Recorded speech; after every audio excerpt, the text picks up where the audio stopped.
World Combat Sports. Hello, everyone, and thanks for tuning in once again. This is Catchweight episode 714. Boxing Top Rank is back in full effect. It's good to see the promotion alive and active. And of course, I got to give a salute out to the one and only Chicago's own Joshua Greer Jr. as he steps back in the ropes to earn his 23rd victory against a very worthy opponent who's stepping down from super bantamweight back to bantamweight, Mike Plania, Filipino star. It shall be a very solid fight. For those of you that's in the building, man, smash that thumbs up button, man. I truly appreciate it.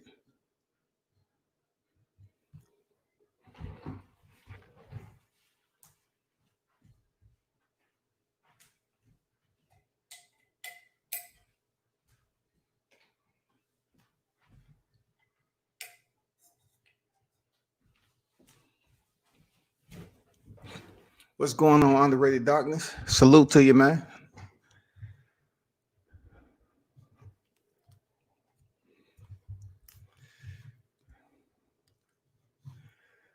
Let me go over here to ESPN.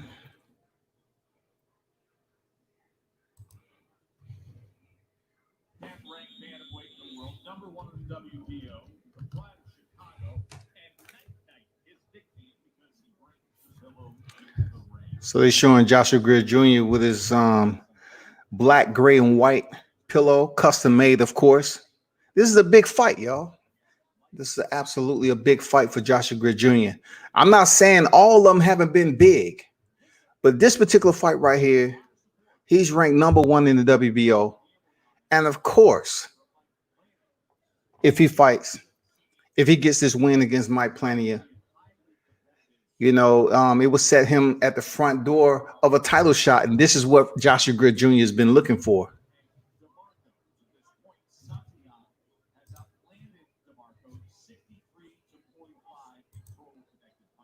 So this is what it is. If you're in the building, man, hit the thumbs up button. Give me a minute.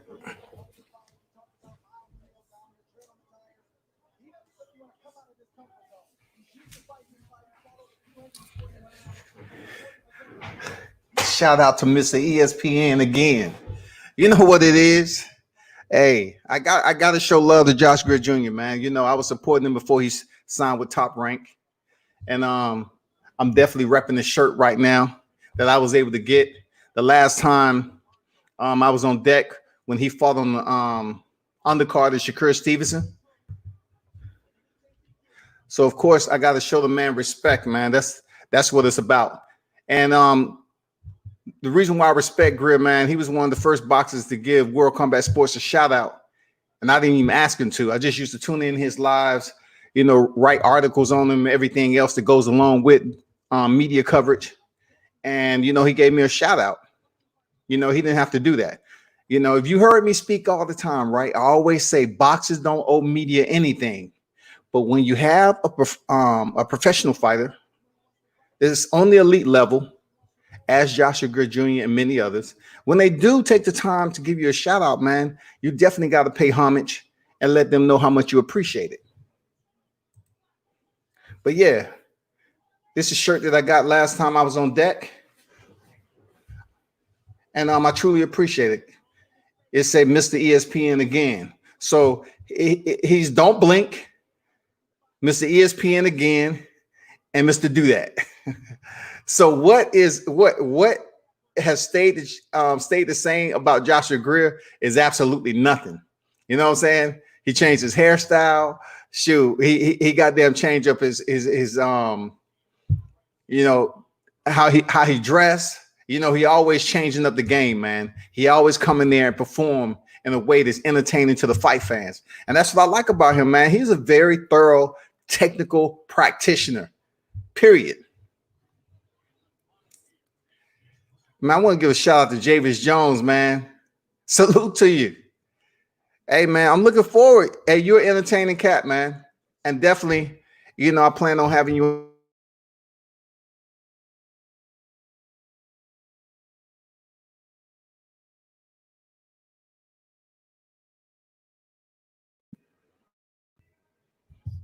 Yeah, I definitely want to touch bases with you, man. You're an entertaining fighter. Congrats on the graduation.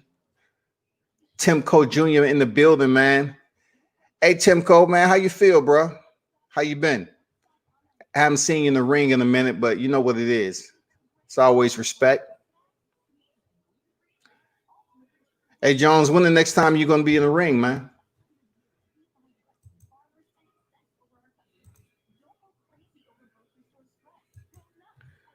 So a little bit about Joshua Greer Jr. Of course, you know his backstory, if anything.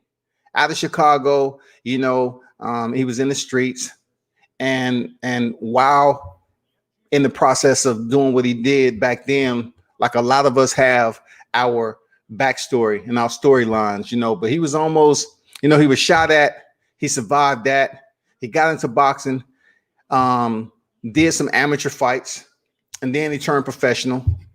And, his grandma took him to the gym, initially. And he was able to go in there at Garfield Park and start boxing. But then he didn't stay in the sport. He got out of the sport and then turned around and re-entered the sport, thank God, because he is a talent. And he got his mind right. And he started to focus on it full-time professionally and take it serious. Sometimes people come into the sport, they feel that this is done a lot in the amateurs I've seen, but they feel like they've pretty much dominated their opposition and they go in there and win the fight, but they rob them. It depends on where they at. They get robbed. It happens in boxing all the time. So that discouraged some fighters. They put in all the work, the fight camp and everything else. They team and they go in there and get robbed. So Joshua Greer was like, nah, I don't want to do this no more. But he returned back to the sport, and he's been on a tear ever since. He has one loss back in 2015, y'all, and that was against Stephen Fulton. You know what I'm saying? And one judge had it even, and then the other two judges gave it to Fulton. And the rest is what it is, man. He has one loss on his record. He's 22 victories and 1 defeat. The only guy that beat him is currently campaigning at super bantamweight, which is 122.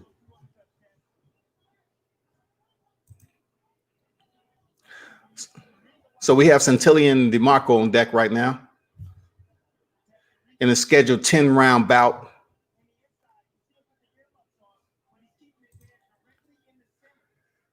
What's going on, Stephen Wood? What's good? What's good? It's good to see boxing back on screen. Don't y'all think? It's been quite a long time before we actually seen boxing active. And look, wasn't there a point in time, during the pandemic, you was thinking to yourself, damn, how much I appreciate boxing coming on every week. You know what I'm saying? Like you were saying to yourself, damn, I never thought I'd get tired of watching reruns, replays, old fights. You know what I'm saying? That's the only thing that was there to look at. But the crazy thing about this is boxing have so far to go from the pandemic. It has such a long ways to go.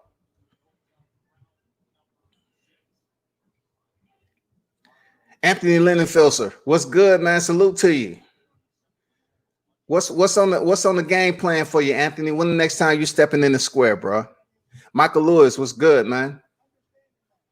We have an exciting top-ranked fight card tonight, people. If you don't know, Joshua Greer is coming off a win against Antonio Nieves, and before that, it was Nikolai Poptavov. So, both of those fights was very competitive fights. If it wasn't, people have to understand, boxing, you're going to face adversity. You're going to go in there with opponents that's trying to defeat you just like you're trying to defeat them. So you had certain people saying like, okay, he bringing a pillow to the ring, but he ain't getting a knockout. Still, Joshua Greer Jr. is a very highly skilled technical fighter. He is a boxer. I've seen him fight going forward, pressuring. I've seen him fight up against the ropes, off the back foot. Hey, I got to commend him for going in there and making the fight interesting. Now, of course, he has faced, I believe it was in the 4th round, Antonio Nieves hit him with a left hook and knocked him back. He has some fights that, certain parts of the fight, it seemed like his opponent was able to catch him. But he is indeed still maintaining only 1 defeat on his record, and he's found a way to win. He's found a way to win. That's what you got to give him credit for. Joshua Greer Jr. finds a way to win, man. Marcus Owens, what's good? Salute to you. The fights are on right now on regular ESPN. The fights are on as we know it. Right now, DeMarco and Santillan is on deck in a 10-round fight. It's the 7th round right now. After this fight, of course, I'm going to start, diving a little bit in to what's going on, with the fights and so forth. But if you look at my description on YouTube, I have the entire fight card. You know what I'm saying? I have the entire fight card. So per the fight card, Santillan and DeMarco is right below Joshua Greer Jr. and Mike Plania.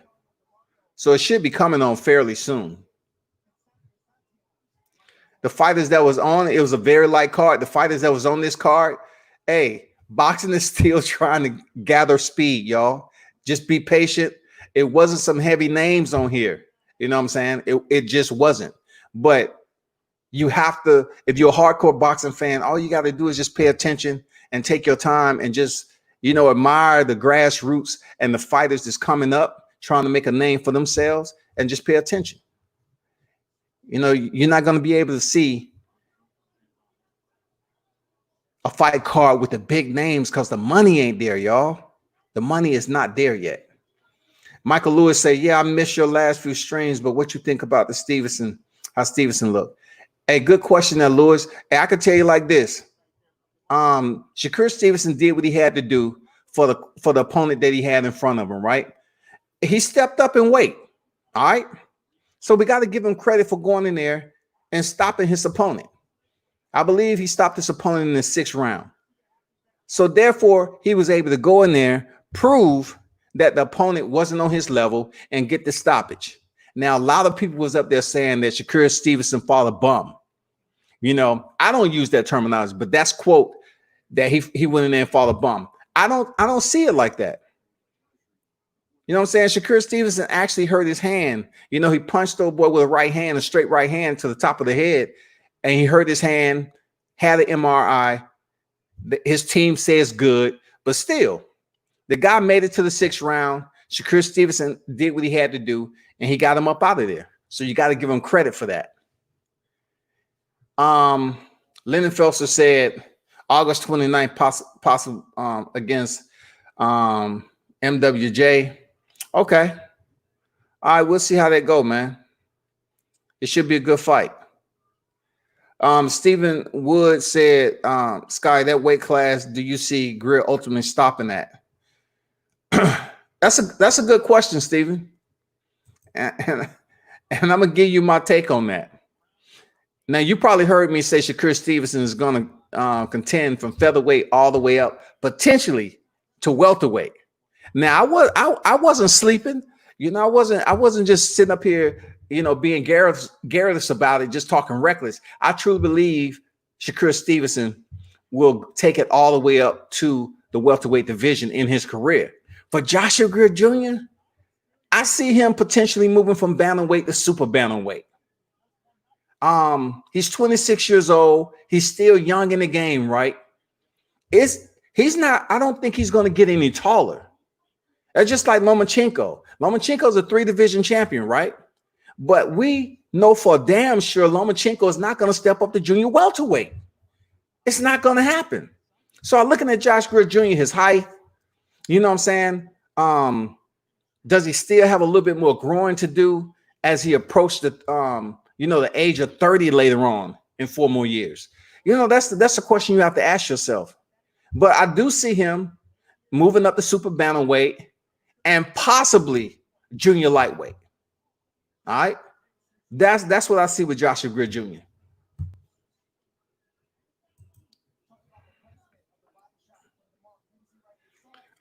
Yes, Stephen, I agree, man. He said and dropped him with the hurt hand. Yeah, he ended up hitting him with a hook to the body, and then he hit him with that left to the solar plexus. Definitely, it hurt him, dropped him, and he couldn't get up. So yeah, I respect that from Shakur Stevenson.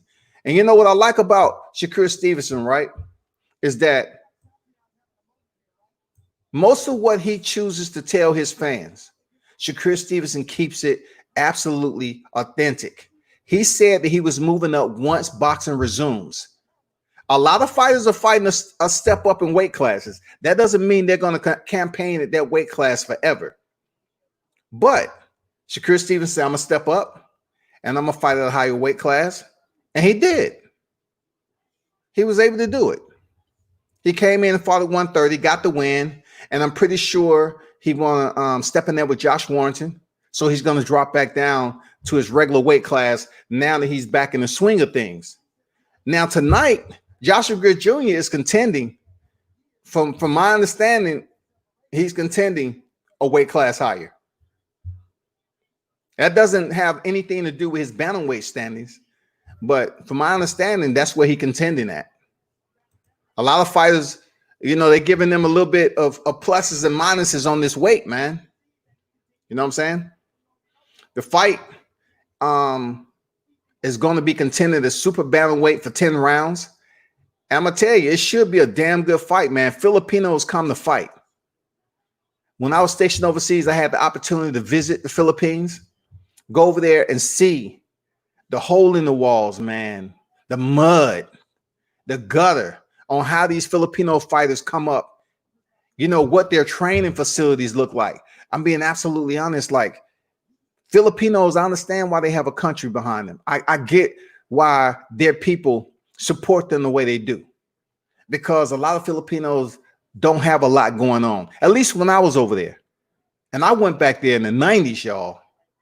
I went back in the Philippines in the 90s, so I'm pretty sure it's a lot of Filipinos going to look. They already there. They cooking.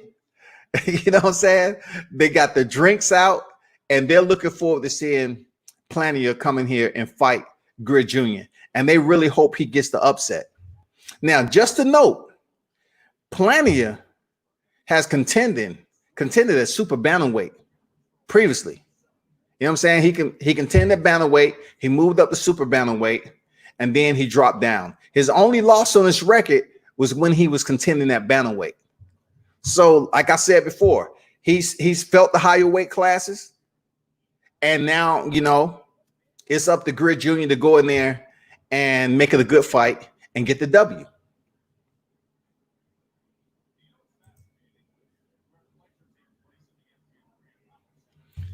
What weight class there, Steven? You say you got a lot of fighters thirsty for action. What's some of the fights that you're looking for so far, man?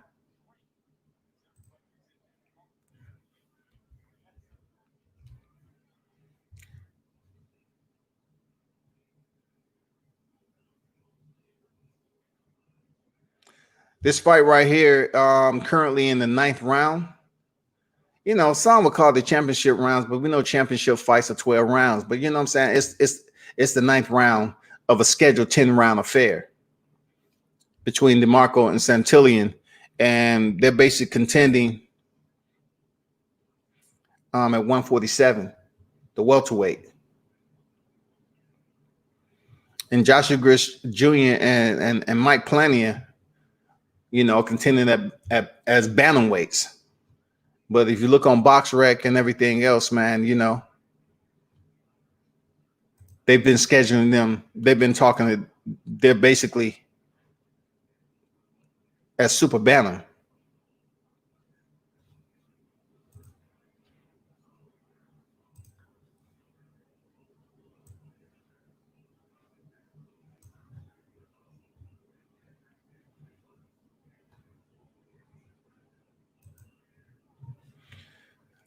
So check this out.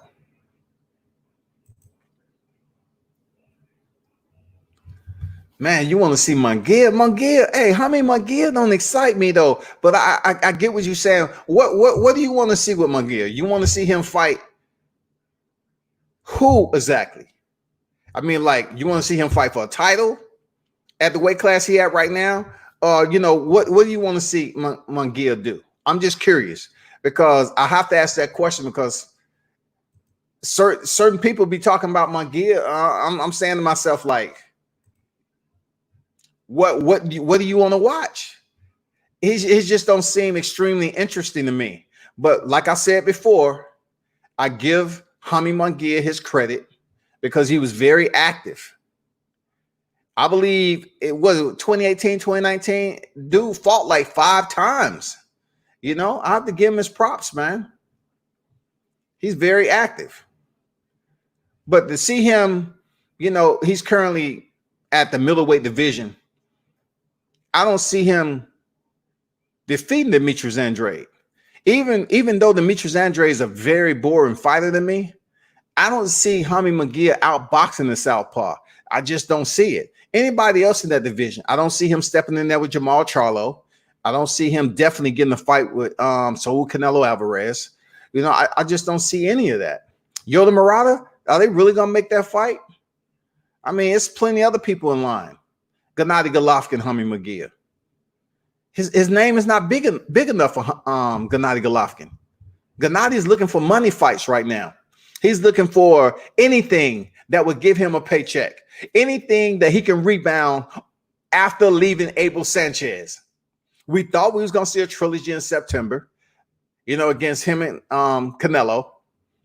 We're still waiting on that. And then it's been talk possibly Manny Pacquiao facing Gennady Golovkin at 168. Why? Why would Manny Pacquiao go up there and face Gennady Golovkin? Why?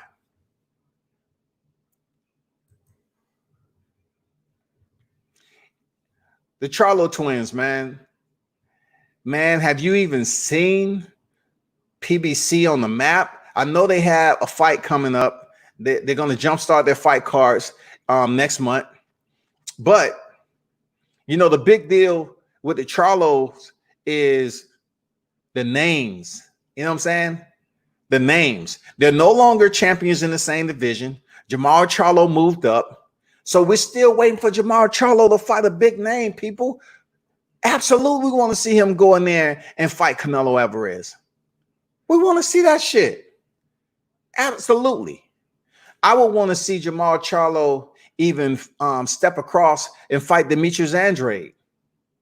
Somebody, man, for Charlo brothers to get the recognition outside of winning championship.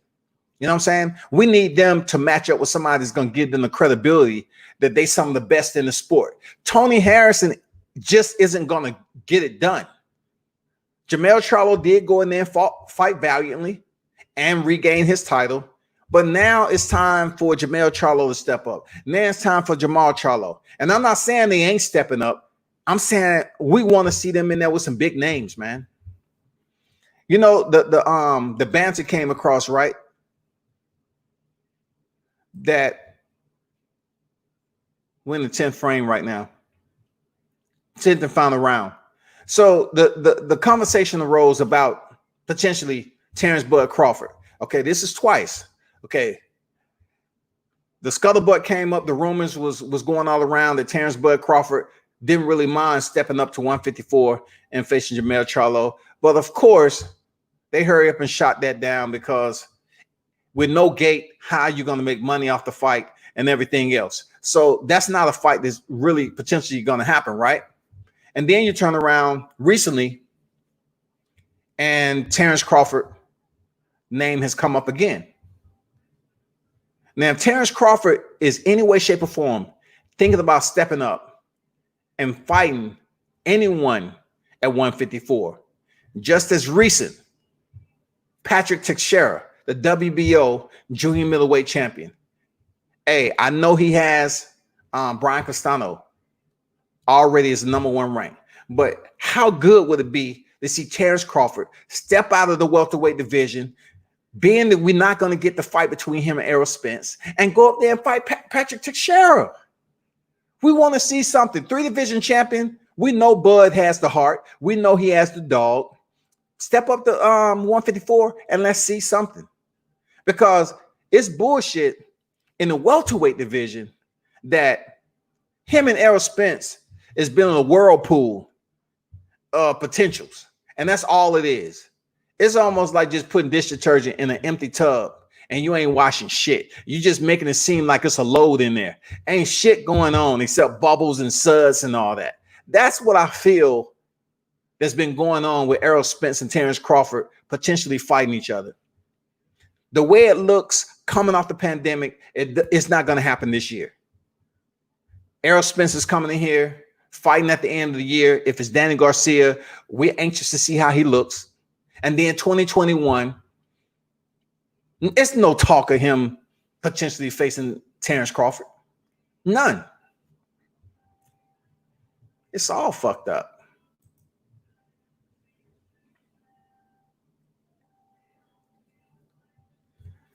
Which one you talking about? Okay, if you're talking about Jaime Munguia, he started off fast. What happened to him? He's a dog. Now, if you're talking about Jaime Munguia has been making moves under the radar. Like Jaime Munguia, the way he picked up his title, and then all of a sudden he moved up. He's making moves under the radar. But I believe with him, his promotion is moving him and pacing him right now. They was able to build up his record.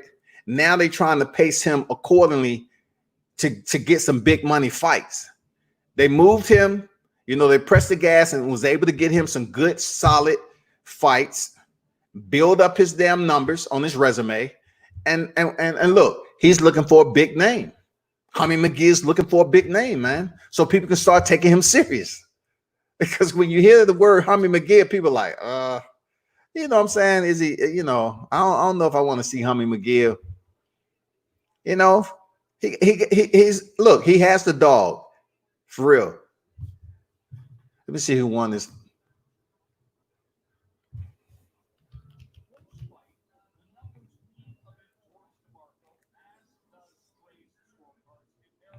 DeMarco thrown 537 to Santillan 476. Landed 159 for DeMarco and 150 for Santillan. It's a close fight. It's a close fight. Oh, Munguia. Yeah, that's what I thought, man. Munguia, I can't say he's just going out here fighting anybody. You know what I'm saying? He is fighting the opposition that's accessible for him. He is. Look, when I say opposition that's accessible for him, I'm not saying he's fighting the Carlos Ocampos. You know what I'm saying? That's supposed to have been the mandatory for Errol Spence, and nobody knew who the fuck he was before he stepped in there with Errol Spence. But Carlos Ocampo, he did what he had to do. He's fought some okay names. You know what I'm saying? But right now, if he's the #1 rank in the WBO in his division, he should go ahead and step up and fight that champion. Demetrius Andrade, man, everybody say how slick of a southpaw he is, how good of a boxer. We haven't seen that in his last 2 performances. Can Jaime Munguia bring that shit out of freaking Demetrius Andrade? I think he can. I think Jaime Munguia, man, if he gets the shot with Demetrius Andrade, he can bring it out. Let me see who won this fight. One judge having 95-95.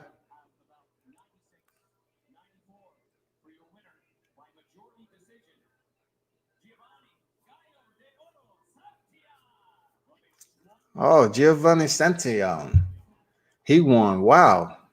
DeMarco had landed more. Oh, snap. Hey, here we go. A majority decision. Sometimes that's why boxers say, man, you can't leave it in the hand of the judges. But that's not always a smart game plan to go in there and try to knock your opponent out. You have to be smart about it, especially coming off the pandemic, and making sure that you go in there and continue to move forward in your career and not backwards. DeMarco is feeling some type of way. I don't blame him. He was like, I thought I won that fight. Damn. What's going on, everyone that's tuning in on Facebook? Salute to you. The ones that's tuning in on YouTube, salute. Hey, pass the word, subscribe to the channel. I appreciate everybody for stopping in. Drop your comments in the live chat so we can talk some boxing. Boxing is back in full effect. First and foremost, salute the Top Rank promotion, for getting it in and getting the wheels turning. Next, you will see PBC back in the building. I believe they're going to jumpstart their fight cards next month. So just wait for that to happen. But right now, Top Rank, they ain't looking in the rearview mirror. They're looking straight out the windshield, and they know where the hell they're going. They're trying to build up, and hopefully, the regulations change so more people can attend these fight cards. But the pandemic isn't over, y'all. COVID-19 is still out there. So they're going to be very careful about opening back up some of the strongholds of boxing, such as Vegas and NYC and so forth. It's going to be a minute before we're able to step back in there. Steven say Munguia versus Charlo, man. Hey, listen, a good drop, bro. Ice drop, as I call it. This is what Jamal Charlo is going to say. He's not a big enough name. Look, even though him and Demetrius Andrade has a history together, he ain't willing to give Andrade a shot. And they have a history together. Before Andrade even had a belt. You know what I'm saying? They was like, get a belt. Andrade get a belt, and Charlo still don't want to fight him. So you think Herman Munguia is going to get a fight with Charlo? I seriously doubt it, man. I'm not saying it's impossible, but I seriously doubt it. The one that's in the shoot for Jamal Charlo is going to be Sergey Derevyanchenko. And we all know, coming off that last fight with Gennady Golovkin, Sergey won. Sergey beat Gennady Golovkin. Triple G, little G, whatever. Sergey Derevyanchenko definitively won that fight. They robbed him. That's twice. Sergey Derevyanchenko was in the IBF slot to be the mandatory to fight for the vacant. And he lost both times. On the scorecards, he lost. You know what I'm saying? And you know what? Both fights, he fought his ass off. But in that Triple G fight, you can absolutely check the box that he won. And they robbed him.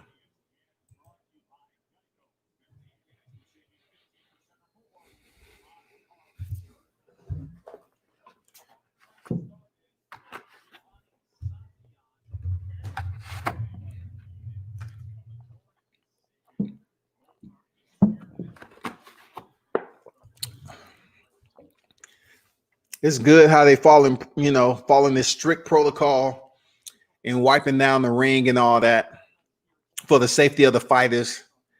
Because time they have a breakout at one of these fight cards, y'all, the media is gonna go absolutely in, and that'll be fucked up, because we really need boxing to stay on track. We don't need the sport leaving again, because it's gonna crush. Look, if boxing leaves in a couple months and go back to a hiatus, back in the hiatus, it's going to be bad.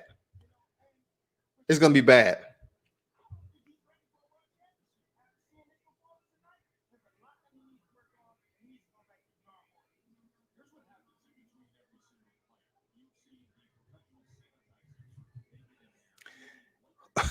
Who would have thought we had a professional sanitizing crew?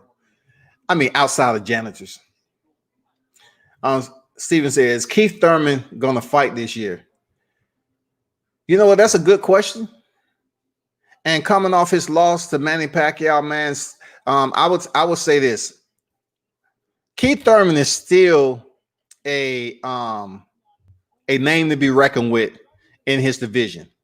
Former unified champion Keith Thurman is absolutely, he still has some game in him to fight for another title.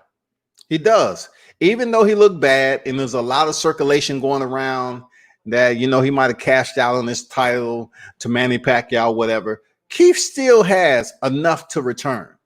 He has enough in the tank to return. We all know coming off those injuries, getting married absolutely changed Keith Thurman.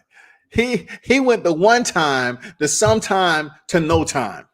Now he's trying to get back to one time, and he just didn't get it done against Manny Pacquiao.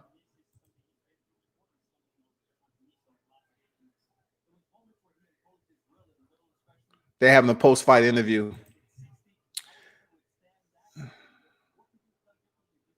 So he said, the fight I want to see is Shakur versus Tank Davis. Wow. You're talking about Shakur Stevenson just finishing up a bout where he earned the victory at 130. I truly believe in several months from now, well, I would say a year. It all depends. It all depends. And the reason why I'm saying this is because they're moving Shakur Stevenson the right way. I believe Shakur Stevenson is going to take his time. If he gets the Josh Warrington fight, try to unify the division, step up to 130 again, try to pick up a strap there, and then he step up to 135. Now, if by chance Gervonta Tank Davis is still there at the 135-pound division, and somehow, some way the promoters are able to make that fight happen, then so be it. But I'm seeing a lot of these top-tier boxers in the weight division aren't close to fighting one another. We're talking about Gervonta Davis potentially dropping down to junior lightweight and facing Leo Santa Cruz. Man, come on already. Who the hell want to see that fight? We don't want to see Gervonta step down and fight Leo Santa Cruz. Why didn't Leo Santa Cruz fight Gary Russell Jr.?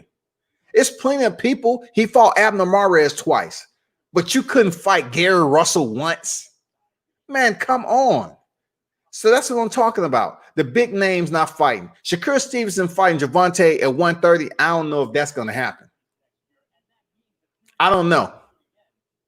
If Shakur Stevenson can make a big enough, how you put it, build up enough radiation or energy amongst the fans and social media, several months from now, he will have to absolutely call out Gervonta Davis and be ready for that fight. Look, Gervonta Davis can box. I know a lot of people want to sit up here and denigrate the dude for what his outside the ring problems has accumulated to. I get it. I get some people don't want to see a boxer having domestic issues outside, but it happens all the time. All the way back in boxing, you've heard about domestic issues. So one thing I ask you all, don't sit up here and say Gervonta can't box just because he's going out here and he's going through his obstacles outside the ring, his troubles and all that, being locked up or whatever the case may be. Don't think for 1 second he can't box. And Shakur Stevenson is definitely going to have to be ready if he ever thinks about stepping in the ring with Gervonta Davis in the next 12 months. He really has to understand he's in there with a different type of dude. Gervonta is a different type of animal, man. I've seen the Tank fight twice. One in Baltimore against Ricardo Nunez and the other one against Yurkis Gamboa down here in the ATL. I'm telling you, man, Gervonta will be an issue for Shakur Stevenson right now. And I'm not saying, anything bad or negative about Shakur Stevenson. I'm saying Gervonta can box. He's a savage. Know that.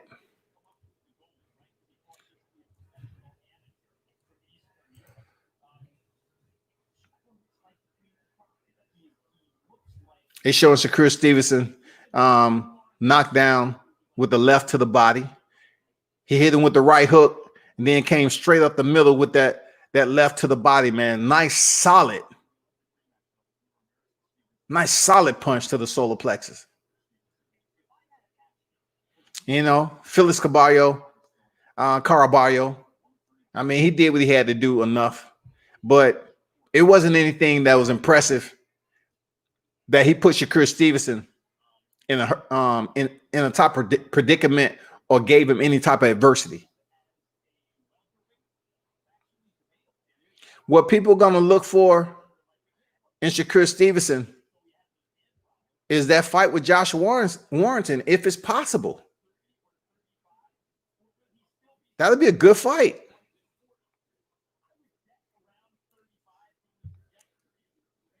I'm telling you, Shakur Stevenson is going to be a champion in multiple weight divisions, man. Shakur Stevenson, he's growing into his frame.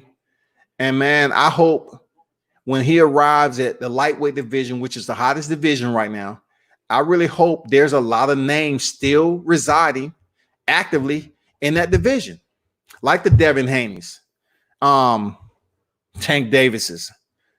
Teofimo Lopez won't be over there. I seriously doubt Vasily Lomachenko. He might still be in that area, but I don't know the Richard Comings and some other fighters that's gonna, be up there fighting at lightweight division.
I apologize.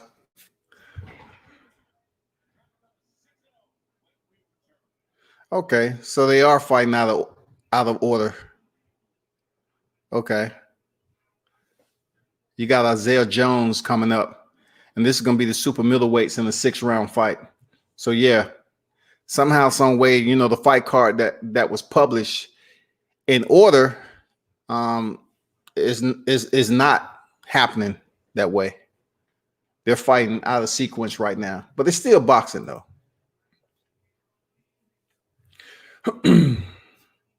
Steven said the only way they're going to make big money,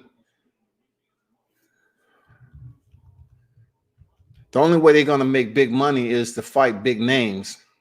Is it the fighters ducking top names, or is it the promoters and managers trying to protect their fighter? I think it's both. You know what I'm saying? But right now, being that we're trying to recover from the pandemic, I think the promoters, and Bob Arum has made note of this a lot. He's saying, how are we going to have these big fights? How are we going to have these big fights with no gate? Fighters cannot expect to get paid the same amount of money in their purse if there's nobody watching the fight at the gate. You're talking about fans in attendance. You just can't put it on PPV and then expect the fighters to be happy, and everybody's going to tune in to PPV because they're not able to tune in on deck in the arena. It's just not going to work that way. You have over 40 million of unemployment, y'all. So, is there some fighters out there that's unwilling to fight the best? Absolutely. Absolutely. We hear it all the time. You hear fighters that isn't willing to fight the best names that are champions across from them. It's always something. They send the contract over and say, oh, we sent them the contract, but they didn't sign it. Well, guess what you put on the contract? You can't sit up there and have a fighter going into a tough fight and drain them monetarily. You got to make it worth their while. Both of you all have to sit down and make the negotiation work so you can go in there and be happy and fight and give the fans what they want to see. But I hope it gets better, man. I truly hope it gets better, to be honest. I truly do. Because, you know, we still have the heavyweight fight. We don't know what's going on with that. It might be at the end of the year. We don't know. They want to come up and talk about Tyson Fury and Anthony Joshua.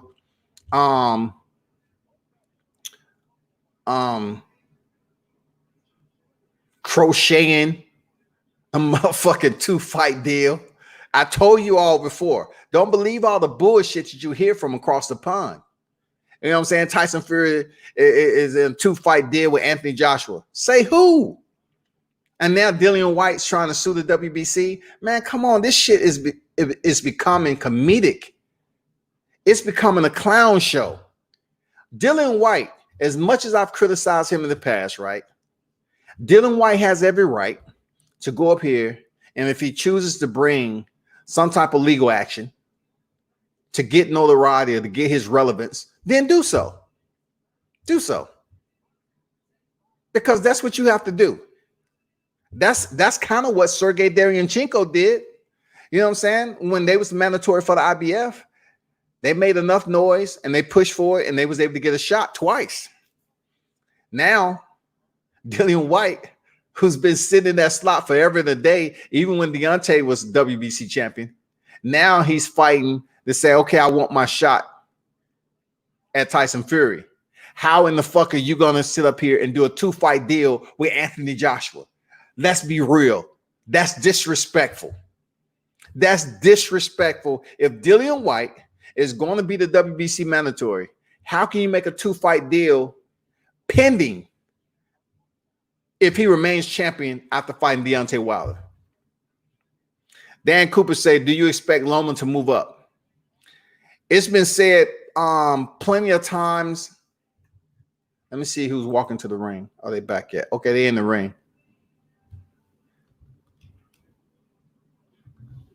It's been said plenty of times that Lomachenko has been on record as saying that he's too small to move up to 140. He's too small.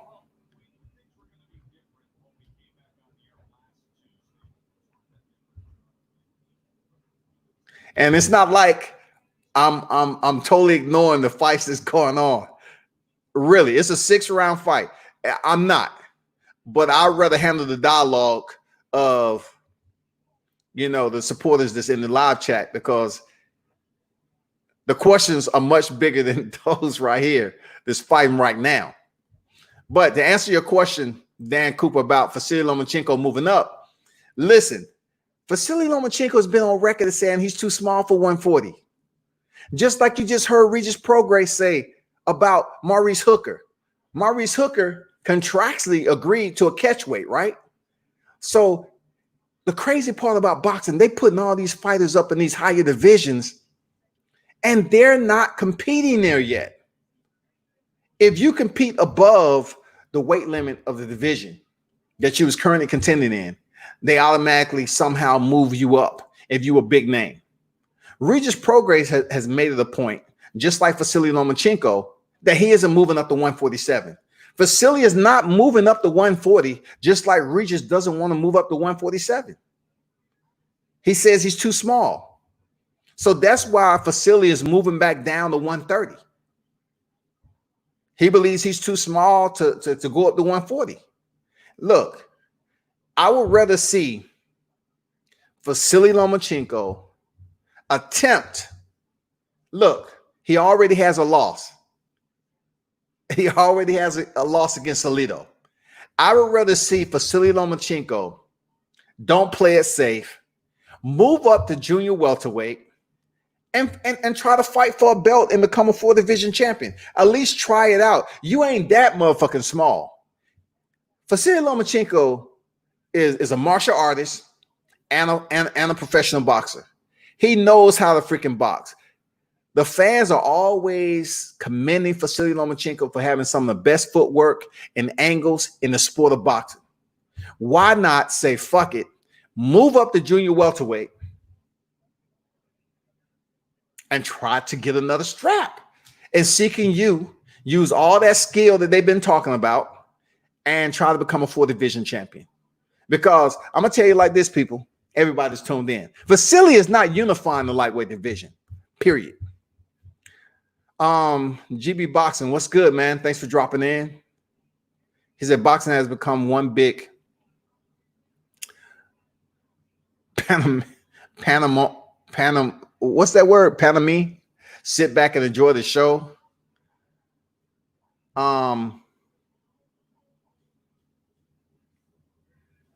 Boxing has always been a show. You know what I'm saying?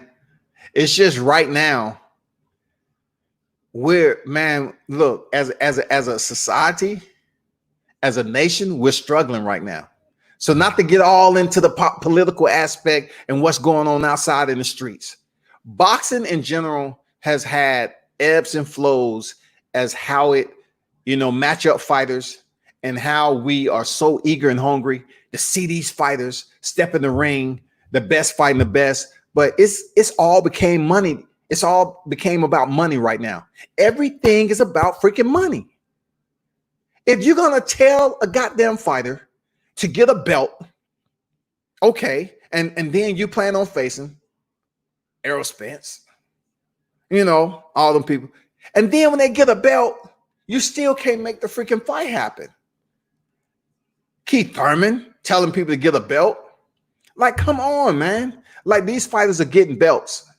And then we're not even seeing them linking up with the same person they told to get a belt and make it seem like they wanted to fight. We're not seeing this happen.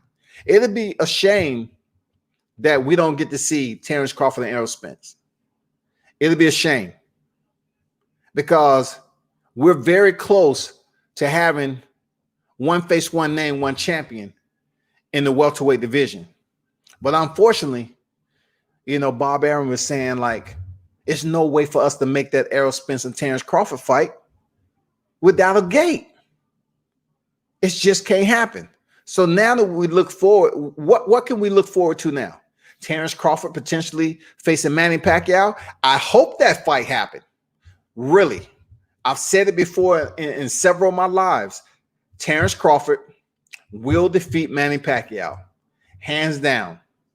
So now, if Terence Crawford is able to be the WBO champion and the WBA once he defeats Manny Pacquiao, that will make the fight between him and Errol Spence that much better. That much better, man. Asante said big names ain't about to get out there without the guap behind it. I totally agree. No fans in the stands. That cuts into the revenue, and the promoters ain't gonna take that hit. Man, those 4 lines right there is a highlight in itself. You can't put no more shine on that. Seriously. That's everything that's going on in boxing right now. Big names ain't about to get out there without the guap behind it. No fans in the stands. That cuts into the revenue, and the promoters ain't going to take a hit. That's facts. Big facts. Seemed like a perfect time for mid-level fighters to get some exposure, collect a check, and get their names on board. I totally agree with the entire narrative. Everything. Line for line. I totally agree with what you said, Asante. Absolutely. If by chance, the mid-level fighters are in shape, not every fighter, as we know it, has the, how you put it? The resources, to get back in training. A lot of fighters, man, were struggling during this pandemic. A lot of these fighters wasn't receiving a stipend during the shutdown. So guess what? It's going to take them a little bit more, a longer time to say, okay, what's my purse going to be? You know, I paid for fight camp. Some of these fighters paid for fight camp and the fight was canceled. You know what I'm saying? So they took a hit. Those people didn't get their money. You know, so they owe people for a fight camp. The fight didn't happen. And then they got to turn back around and hopefully get into another fight, pay for a fight camp, and go in there and get the victory. A lot of these fighters are out of shape. You know what I'm saying? The gyms was closed and everything else. 24-hour fitness is about to close hundreds of their facilities. Who would have thought 24-hour fitness would be closing their facilities all because of a pandemic? This is crazy, y'all. That shit is crazy. But Asante, man, salute to you, man. Some solid points right there, bro. Real talk.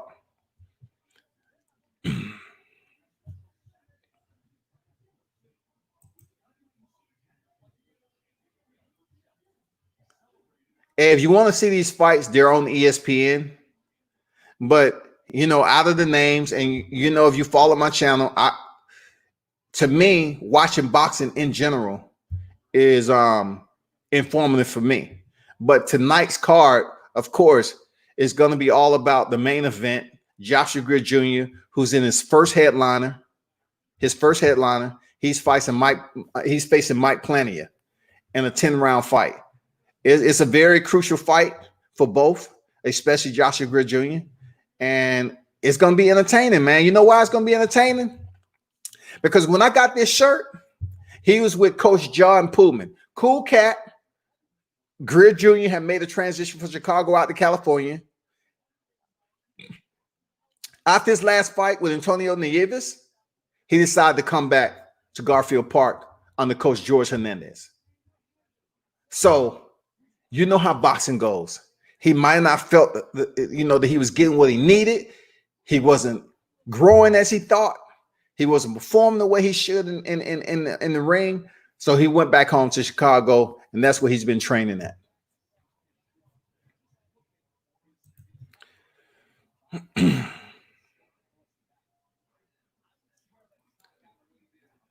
Steven said, Porter versus Crawford. Okay. Just to caveat what Asante said about fighters stepping up and getting exposure and so forth like that. Porter and Crawford don't need any exposure. All right. They're well known. All right. They're superstars in their own right.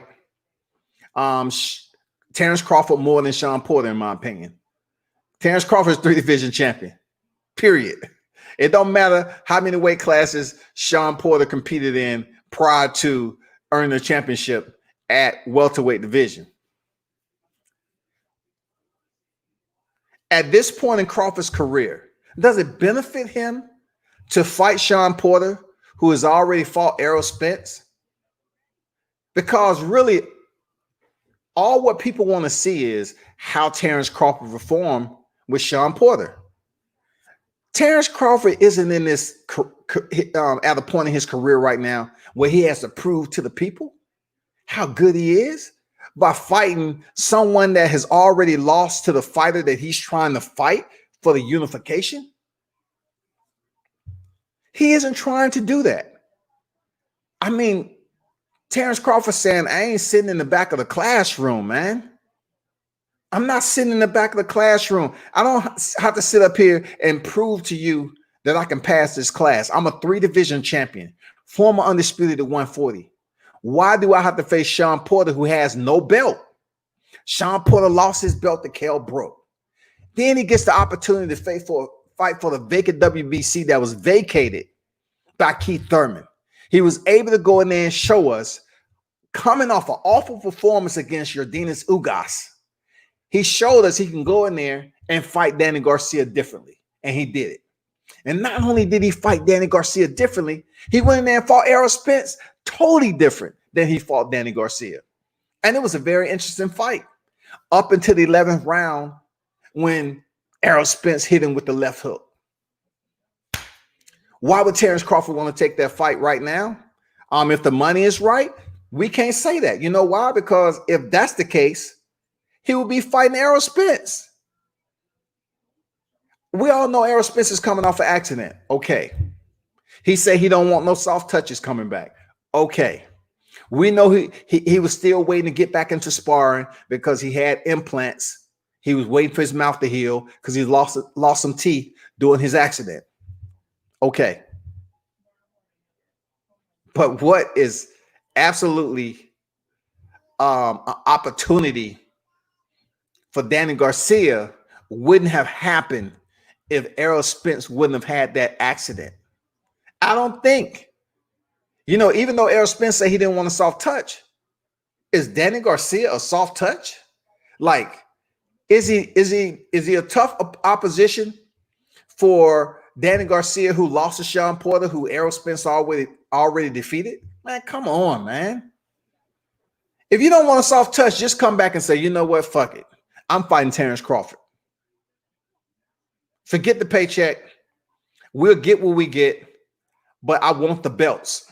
And once I get the belts, look what the possibility that may have happened, right? What if Errol Spence would have fought freaking Terence Crawford? All right, I'm not saying Terence Crawford lose that fight. That's exactly what I'm not saying. But what if he would have fought Terence Crawford, picked up the WBO, and then made a fight with Manny Pacquiao? A fighter which Errol Spence said, you know what? I want to fight people with a country behind them. I want to fight the Mikey Garcia who's going to have the Mexican fan base behind them. You know what I'm saying? What if he would have had the WBO, the WBC, and the WBA? I mean, the WBO, WBA, WBC, and the IBF. And then all he has to do is fight for the IBF. The WBA, I mean. So you take the 3 belts he has and he fights for Manny Pacquiao's WBA. That would be a big-ass fight because he has the Filipinos backing him. Currently, the WBC and the IBF champion, he picks up Crawford's strap, and then he gets a big money fight for Manny Pacquiao. But the same thing can be said again about Terence Crawford. He picks up the WBC and the IBF. He has a big fight against Manny Pacquiao for the undisputed. It's a big payday. Why? Because the Filipinos are going to support their fighter. They're going to support the one and only, the legend of the sport, Manny Pacquiao, period. That's my fault for finagling that verbiage. Hey, shout out to the Beast Wars in the building, man. It's always a pleasure seeing you drop through. And, the boxing queen in the building, salute to you, always. Hopefully everything is going well with you out there, Denise. 3 of this current 6-round fight. But let me, Asante say, no doubt, bro.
Let me know if y'all can hear me or not.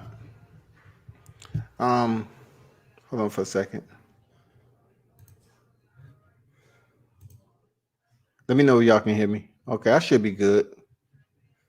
I should be good.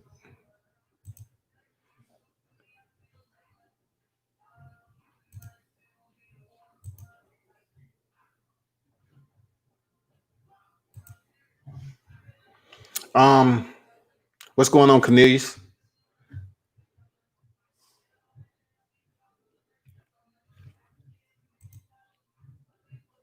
I'm trying to pull the fight back up. This connection is tripping.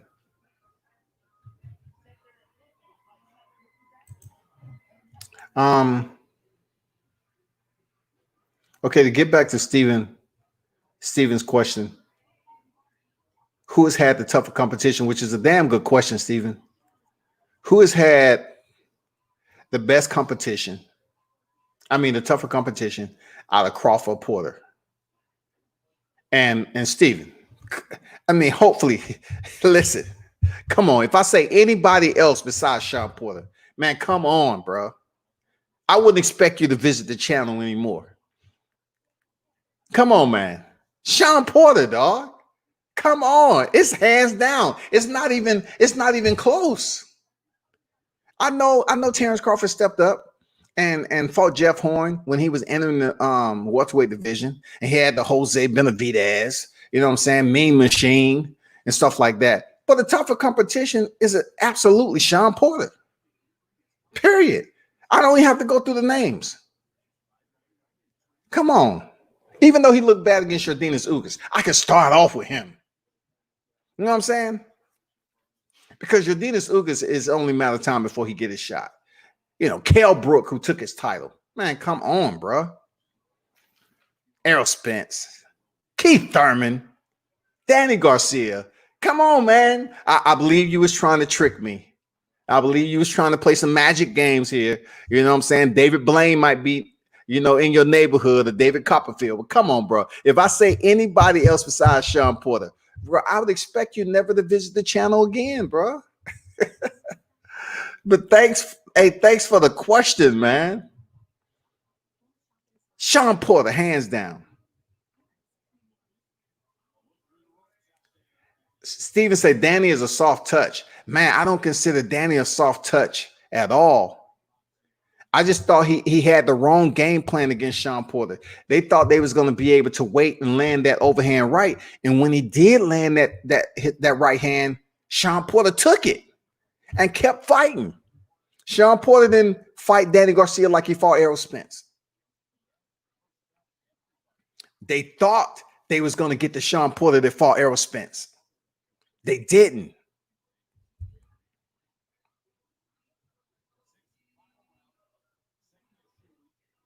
What about now, Denise?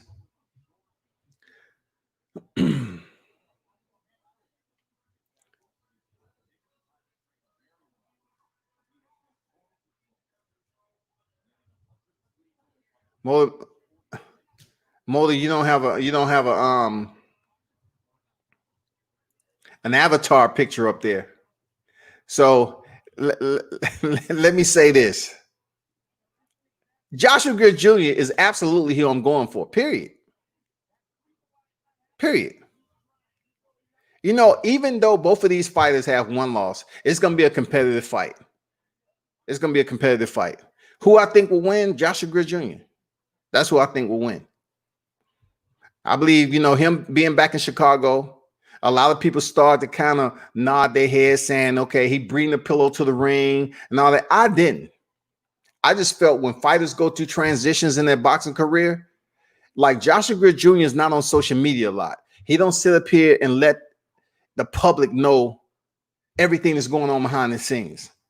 You know, shout out to Jay Prince and everybody that's managing Joshua Greer Jr. He was able to leave California and come back home to Chicago under George Hernandez, who he's known forever and a day. So I'm expecting the best Josh Greer to come out here and fight Mike Plania. Now, am I saying the Filipino fighter is going to come in here and not show up? No, I expect him to show up. This is a big fight for him too. This is a big name for Mike Plania. Absolutely. I want to see a good fight. I never come in here and say, you know what? I hope the fighter that I'm going for has an easy fight. No one can never say they came on World Combat Sports and say, I'm looking for a fighter to go in there and have an easy fight. Even Deontay Wilder, I like to see him go in there and contend. I like to see Joshua Greer Jr. go in there and have a very competitive fight. If he's able to get Plania out of there early, cool. But if it goes the distance, I know for a fact the way he boxes and the heart and dog that Greer Jr. possesses, he ain't scared of no damn body. He ain't scared to be in adversity. He's been in adversity already. He has one loss, okay, early in his career in 2015. Mike Plania, his last loss was back in 2018. So you know what I'm saying? It was that bantamweight too. So it's not like Greer's fighting an undefeated fighter. Both of these guys have one loss to their ledger and 12 knockouts across the board. Both of these fighters have 12 knockouts. So it's not like you got a heavy-handed fighter coming in here fighting a guy who has been stopped already a couple of times. No, they pretty equal. It's a good matchup. Joshua Greer was originally supposed to face Jason Maloney before the pandemic hit. That fight has not, been mature once boxing started to resume. So now he's facing Mike Plania. I like the matchup, man. Sir Ken, what's good, man? Salute to the chat. Smash the like button. I appreciate it. I appreciate everybody who's tuned in. Once again, I'm repping Josh Greer Jr., Mr. ESPN. The last time I actually seen him fight on the Shakur Stevenson undercard. Much respect to the guy.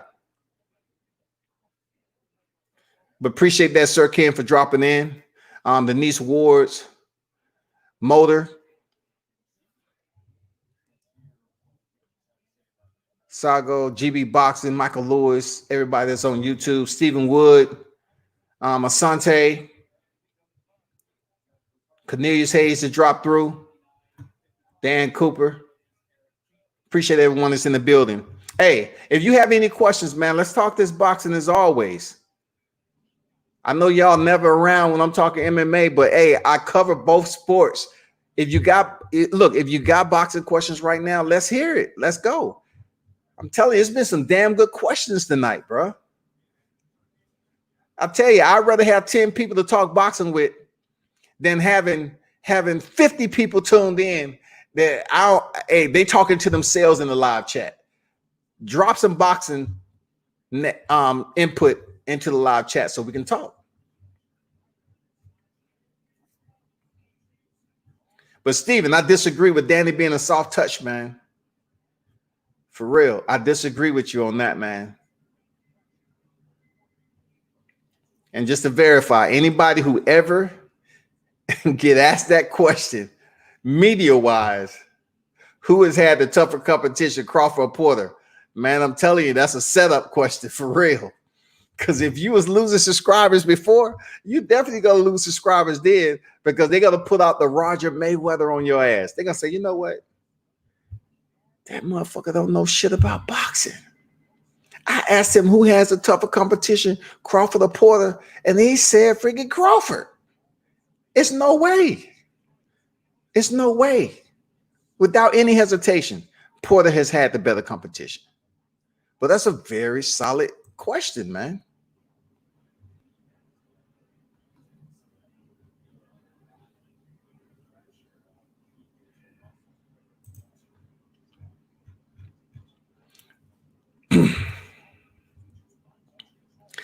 Hey,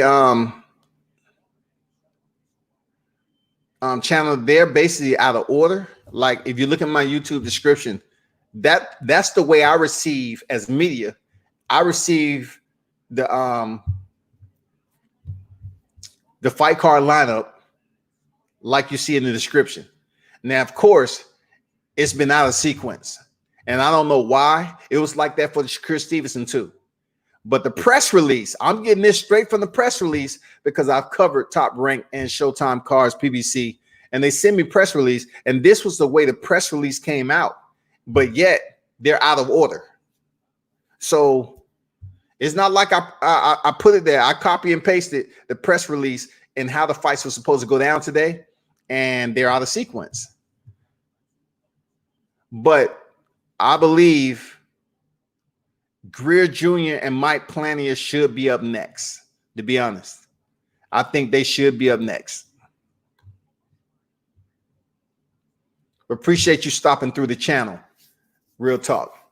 Now, as I briefly mentioned, right, about Regis Prograis and Maurice Hooker, everybody was looking for, that fight to happen, man.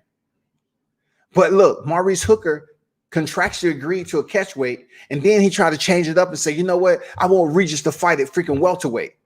And Regis and his team is like, nah, we ain't going up to welterweight. That wasn't the agreement. That wasn't the agreement. We agreed to fight at 143, I believe it was. So if it's contractually bonded and you all agreed on that, why is Maurice Hooker changing the narrative now? Why is Maurice Hooker trying to say, nah, since the fight didn't happen when it was supposed to, I want to fight him at 147. Regis is small for a welterweight.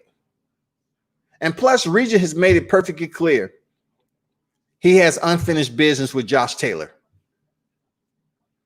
Is that fight going to happen? I don't fucking know. But if someone took your belt, wouldn't it be, reasonable to say, try to go back and have a rematch with that person? Of course, right?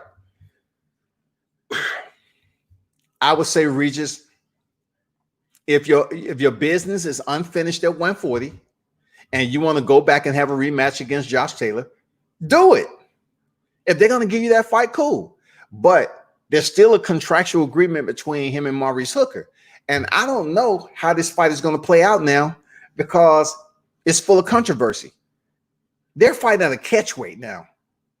And you're trying to tell me, Maurice, that you cannot fight at a catch weight? All of a sudden you want to say, okay, I want Regis Prograis to fight me at 147? That's fucked up.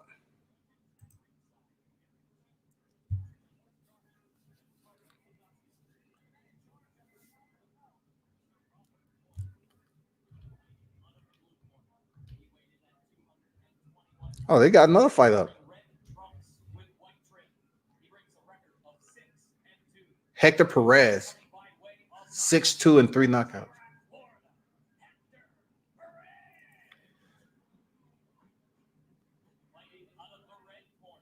These are the big boys.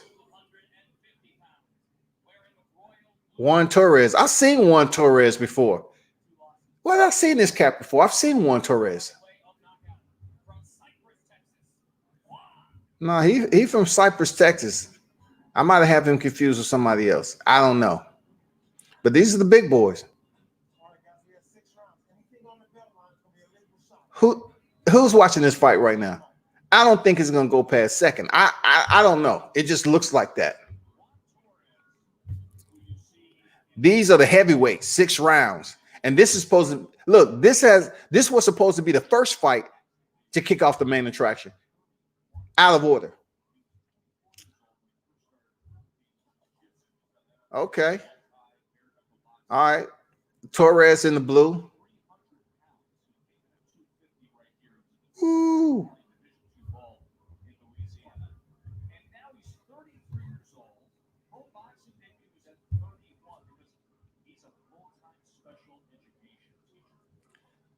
Okay.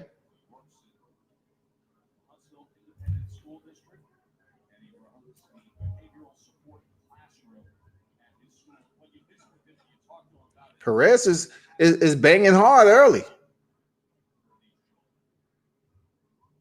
with a right left hook.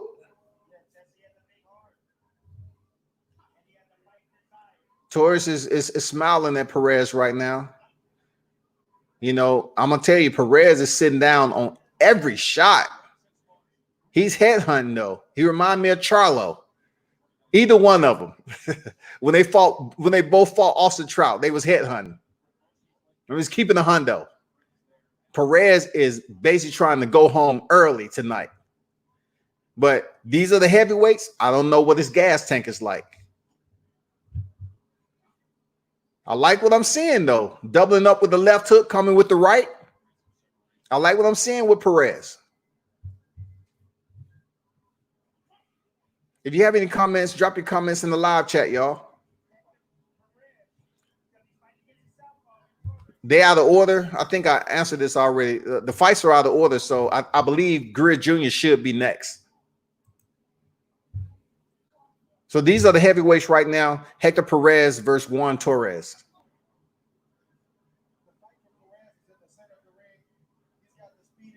I like what I'm seeing with nice left hook out the release. Man, he's sitting down on his punches. Look, this is the first round, y'all. I don't know how long this is going to last. It's 50 seconds remaining in the first round. I don't know what, coming off the pandemic, I don't know what his gas tank going to be like.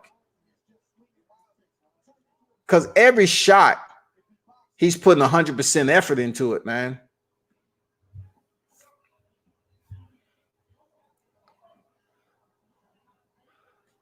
And we don't know what Torres, he hasn't really been hit with one of them yet.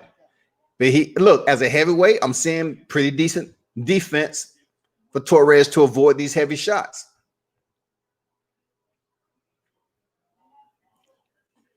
Perez with the jab and a straight right to the body.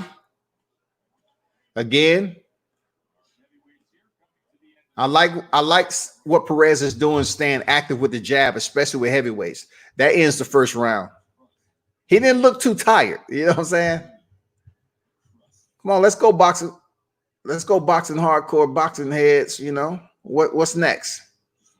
No one's really talking about Tyson Fury, Anthony Joshua now. What y'all think about Tyson Fury, Phantom 2-fight deal with Anthony Joshua when he has Deontay Wilder in the shoe? He has Deontay Wilder to face in a trilogy. For any fight fans that's tuning in, you know damn well that trilogy isn't going to be like the rematch. It isn't going to be that way. So y'all need to get it out your head that Tyson Fury is going to go ahead and stop Deontay Wilder in the trilogy, or even drop him like he did in the rematch. I don't think it's going to happen. I think a lot was going wrong. A lot was going on with Deontay Wilder in that particular fight. I'm not making excuses. I'm just saying, from looking at his previous fights, it seemed like something was terribly wrong. But also, I have to credit Tyson Fury for fighting a damn good fight. He used his weight, 273 was it? Leaned on Deontay Wilder and everything else. Boxed, was able to get 2 knockdowns. Hey, the rest is history, y'all. But I truly believe that we didn't get 100% Deontay Wilder.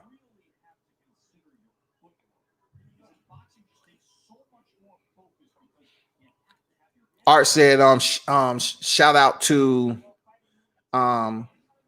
Filipino boxers. Of course. Filipino boxers always come to play. Of course.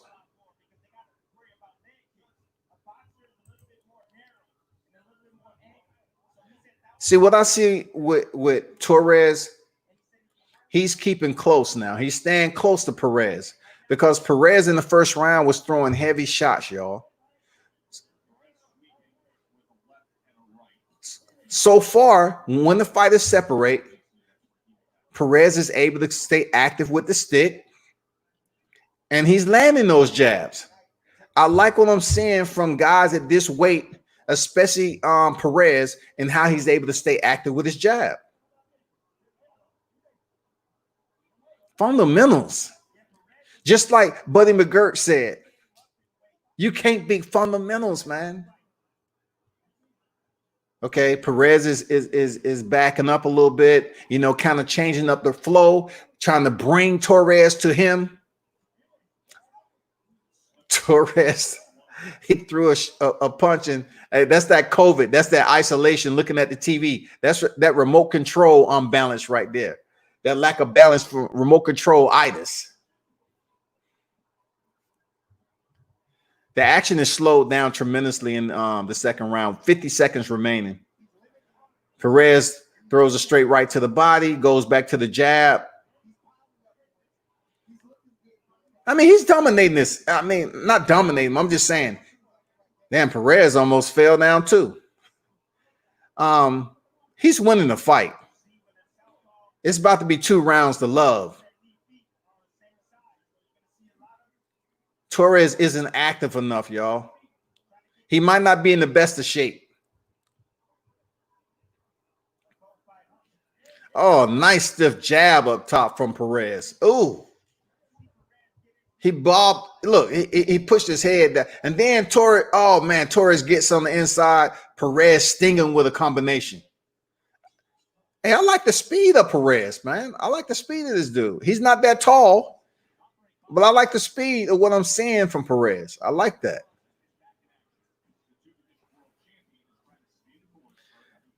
Ken say a lot of these fighters are just talking because of the pandemic with nothing else to do. I don't believe all the talk right now. Hey, be specific on what you don't believe there, Ken.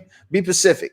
Are you talking about the back and forth that was going with Ryan Garcia, Devin Haney, Shakur Stevenson? I mean, be specific on who you're talking about as far as the talk.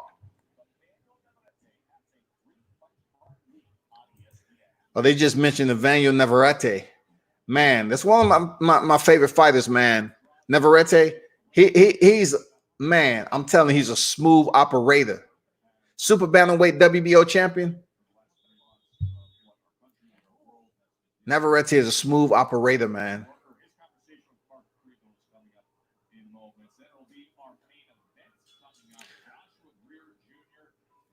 We're in the 3rd round of a 6th round with heavyweights. Oh, Tyson Fury. Okay, good point, man. Good point. Good point.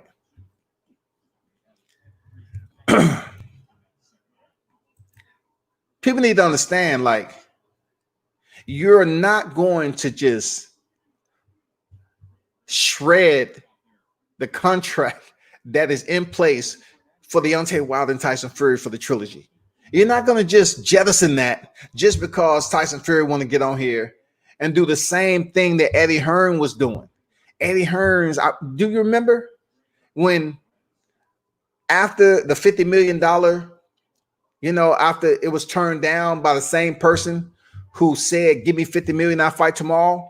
They turned that shit down for Deontay Wilder. And then all of a sudden, I think a couple of weeks later, they come out with this, oh, Joshua just signed a 2-fight Wembley deal, September 22nd and April 13th.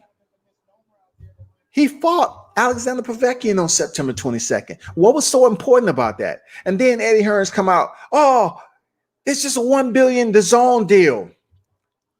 What Eddie Hearn didn't tell you was contingent on how the streaming was actually working the numbers and everything else. It just wasn't no absolute gross $1 billion. And that's the way it is. So hearing this news come out with Tyson Fury, I say, well, hey, guess who the source is? Eddie Hearns, Tyson Fury jumping on board, the same Tyson Fury who relinquished his freaking UK boxing license. Don't put too much emphasis into it. Eddie Hearns come out with shit. It's good for, the audio. But guess what? It's a long ways from happening, y'all. It's a long ways from us seeing Tyson Fury face Anthony Joshua. Anthony Joshua has a mandatory in Kubrat Pulev. It don't matter if he's hurt or not. The mandatory isn't going anywhere. The mandatory isn't going anywhere. But I'll tell you what, Deontay Wilder go ahead and defeat Tyson Fury, you can almost guarantee that Anthony Joshua, those belts he has is going to start fragmenting. He's going to vacate the WBA and not face the mandatory. That's how it's going to go for Anthony Joshua. I don't think we'll ever see Deontay Wilder, Anthony Joshua, man. If Deontay Wilder is able to go ahead and regain his title, I don't see an undisputed unification bout between Anthony Joshua and Deontay Wilder. Oh, nice hook by Perez. I like how he boxes on the inside, man. I don't know how far he's going to go in the sport. I think he's in his 30s already. But as far as the competition that he's fighting tonight, you know, he's making a good showing of himself using boxing technique, showing his boxing skill set. I like that. But you know, with Tyson Fury, man, I expect more from my U.S. boxing fans. We are the Mecca footprint of boxing. But listen, just because Errol Spence comes out and say, "Oh, I think the U.S. should support Wilder more," you know, who's been saying that forever and a day? I've been saying that forever and a day, man. We should support our heavyweight champ when he was champ. We should support him going into battle, but people was criticizing him as if it was personal. I'm gonna leave it at that. So basically, we're looking at oh,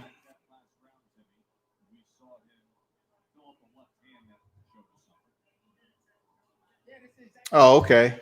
Torres was able to land that left hook. It wobbled the head of Perez. Okay.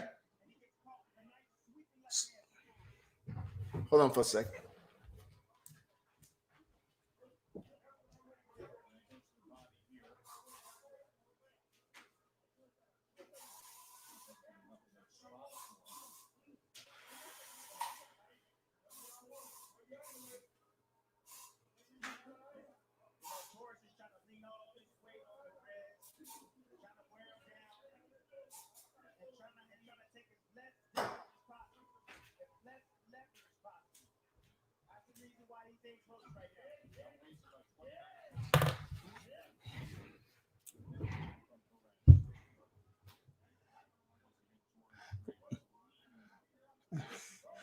Torres, hey, he's letting the public know that he's going to fight on the inside. Oh, man, I like to step away and then return with the straight right. He tried to line.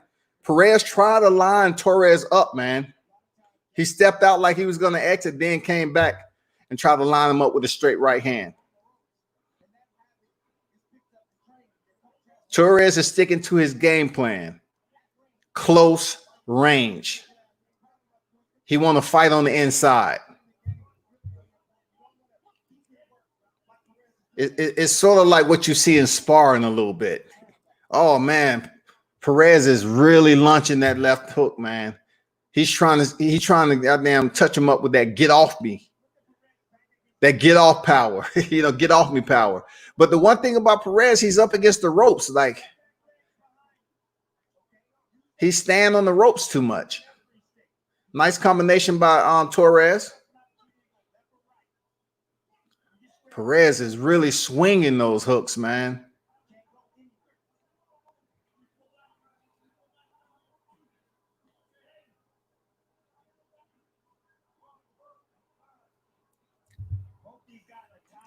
With the time and everything on the fourth round, yeah, these heavyweights has slowed down tremendously. They came out fast. Perez came out with some thunder, but he didn't get the lightning. You know what I'm saying? Nice step in, you know, left to the body by Torres, but these fighters are leaning on one another. It's the fourth round. They're not in the best condition. They're swinging on the inside, but not much damage is being done. Shout out to Stitch Duran. Come on, man.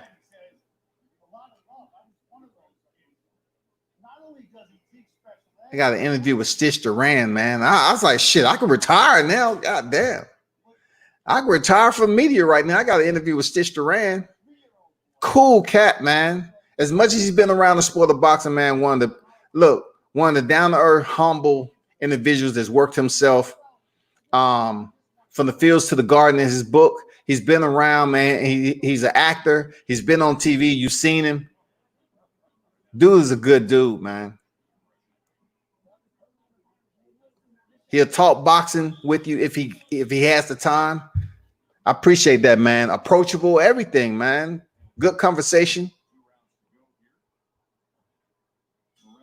He's seen a lot in his lifetime, man. And the good thing about it, he's in a position where he's not putting forth that much effort. So he might be around for a long time. For another, what, 5 or 10 years? He's a cut man. Okay, we're in the 5th round. Torres and Perez. Torres in the blue. Perez in the red with the white stripe. Okay, Perez steps in with a 1-2 to the body.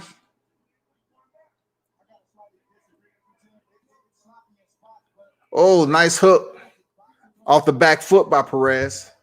But Torres isn't going anywhere, man. Torres is sticking to the game plan. Lean on him. Oh, he lifted that chin up a little bit too high for my taste, Torres. You can't do that when you're trying to create space on the inside. Lift that chin up. Perez would have came with any type of hook. It could have been over. Double jab by Torres. It was a little bit soft. It was a little soft jab.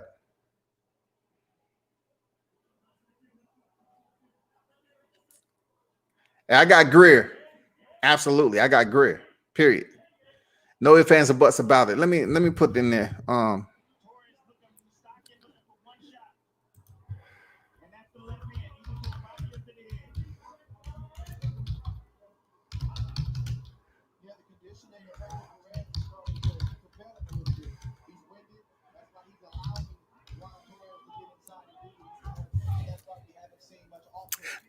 Look, my prediction is Greer winning, but I really can't call it on whether it's going to be a knockout. I can't call it. I'm bad with predictions, man. Real bad with predictions. But it should be the next fight. Real talk. Skip Crumpler is in the building, man. Salute to the box father. How you feel, man? How your day been? Hey, Skip, I'm gonna have to hit you up about Larry Frazier, man.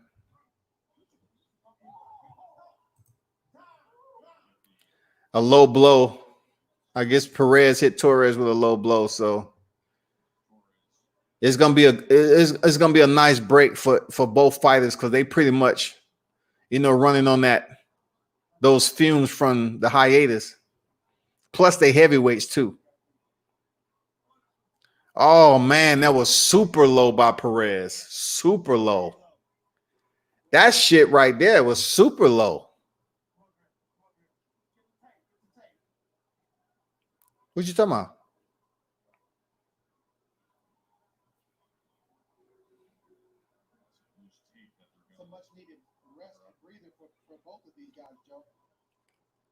Torres, of course, is afforded the full 5 minutes for recovery. That was a 6 o'clock like no other, man. He's going to have to do better. This is going to be the last fight, Torres and Perez, before Greer and Plania. So yeah, we patiently waiting. We patiently waiting, y'all.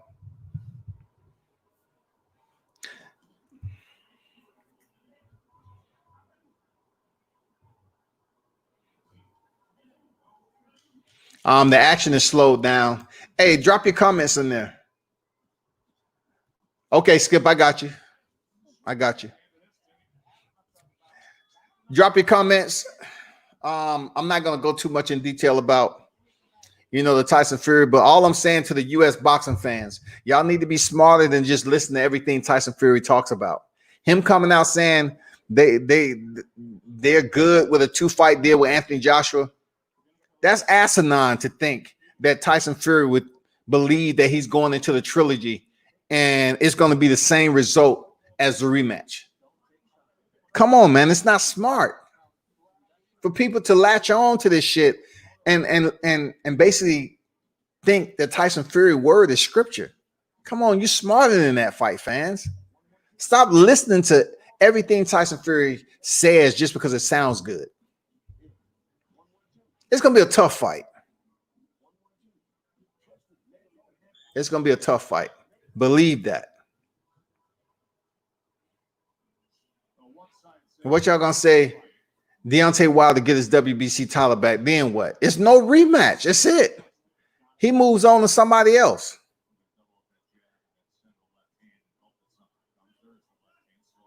Straight left by Torres to start the final round. We're in the sixth and final round. Perez with a left hook as the fighters in the corner. Torres is really reaching with that left hand. He need to be careful. He can get set up with an uppercut.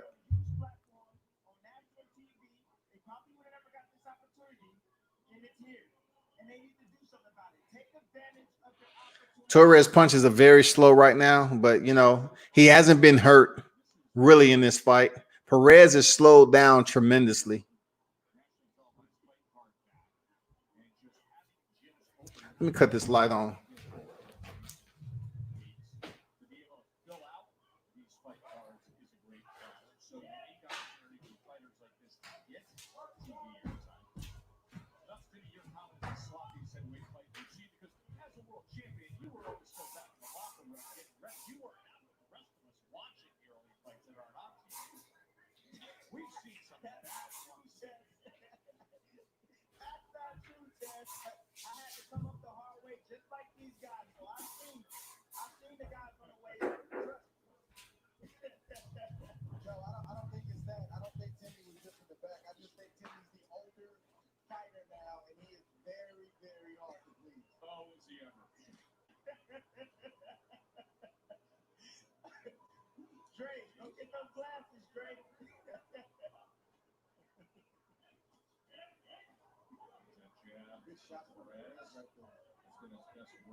But just doesn't have the conditioning to go to that next year and close the show where he could have actually looked spectacular. But he looked good, but he could have been spectacular if he came in a little bit better shape.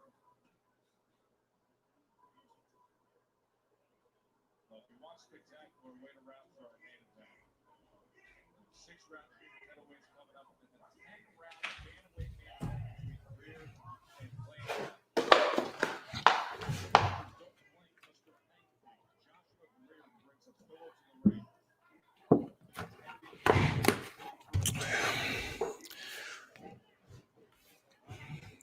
Yeah, they're talking about Josh Greer bringing the pillow to the ring. He has a custom black, you know, with white lettering trimmed in Chicago gray. That's what we bring into the ring tonight.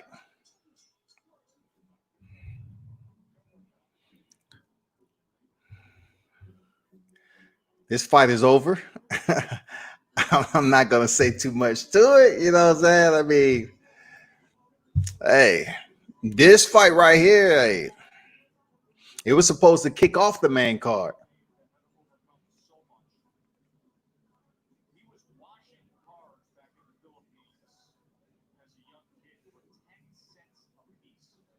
They talking about Mike Plania. He was washing cars for 10 cents a piece back in the Philippines back in the day.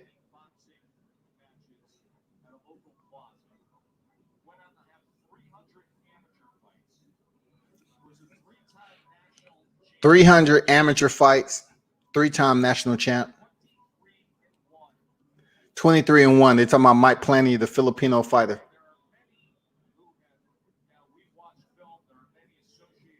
It's gonna be a good fight.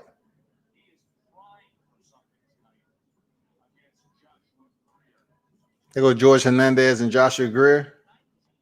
Don't blink. Nate the Great, Nathaniel Gallimore in the background.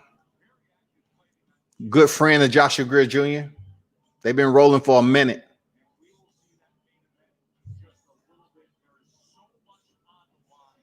It is. It's a lot on the line in this fight, man. This is a big fight. Like it's bigger than Shakur Stevenson in his fight because we know Shakur Stevenson is gonna go in there and dominate. This fight right now, we don't know how it's gonna play out because they're equally matched. We know Shakur Stevenson fight. There's no way that guy was gonna go the distance or he was gonna give Shakur Stevenson problems. But this fight right here, this next, they gave Hector Perez the win Let's go, man. Get to the main event, shawty. Let's go. Let's see it. Let's go. Yeah, Skip, I agree, man. I agree. It's going to be a tough fight for real. The main event is up next, man. 23-1 versus 22-1. Mike Plania, Philippine, from the Philippines. Joshua Greer Jr., Chicago native, over here in the U.S. It's going to be a very good fight. Bantamweights.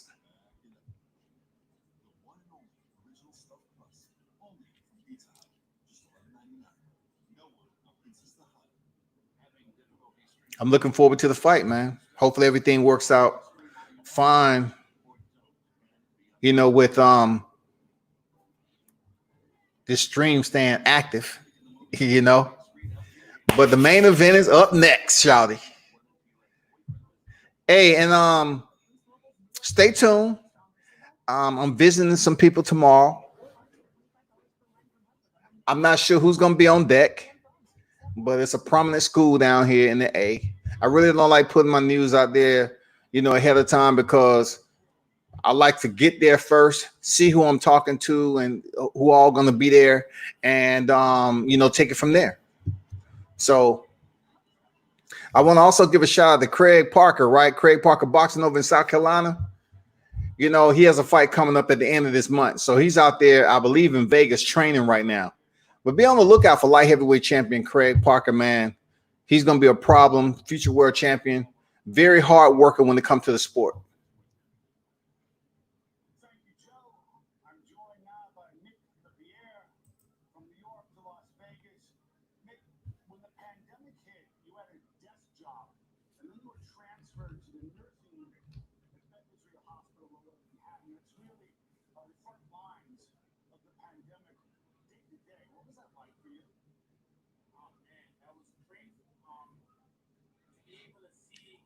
Les Pierre.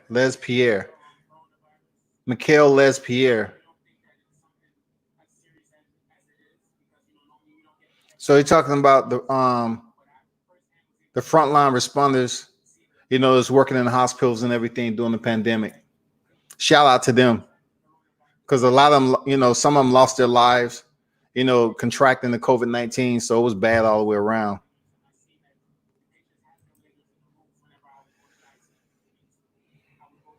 So the bantamweights is the main event. It should be plenty of action. Yeah, they up next. The bantamweight fight is up next. No ifs, fans, or buts about it. It is up next, people. So drop your comments below. Drop your predictions. If you believe that it's gonna end early, let World Combat Sports know who's gonna be the recipient and who's gonna be the sender. Do you believe that Mike Plania, who has 300 amateur fights, is gonna get the upset? Or do you believe Joshua Greer Jr. is gonna come in there and prove why he's the rising star in the bantamweight division and it's his time? Will Joshua Greer Jr. have that James Smith moment when he cracked him with the right hand and knocked him out? You know what I'm saying? The thumbnail that's all over, the shot heard all around the boxing world when Joshua Greer Jr. knocked out James Smith. It was crucial. Will we see that replay tonight? Because we know both of these boxers can box. They're equally matched. This is a damn good matchup. This is what Greer's been wanting, a step up. We're talking about a fighter like Mike Plania, who fought at super bantamweight. Now he's moving back down to fight at bantamweight.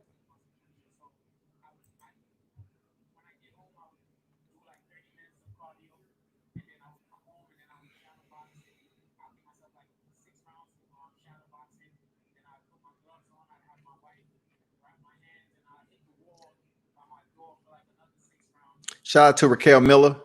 I appreciate the interview. Last time I was in South Carolina, I was able to get an interview with Raquel Miller. She's the interim champion. So let's see if she's able to get that fight, with Hannah Gabriel, 154, once Hannah Gabriel is healed and recovered from her injuries. I'm not sure if her and Carissa Shields will ever fight anytime soon. As young as Carissa is, at this point, she set the record books. Now go out here and fight some good names. Raquel Miller is a solid name. The women's division cannot be extremely picky because as we know it, when it comes to big names, it's very shallow waters, people. So if you're a 3-division champion, the fastest to ever do it, okay, we got it. You calling yourself the GOAT, okay, we understand.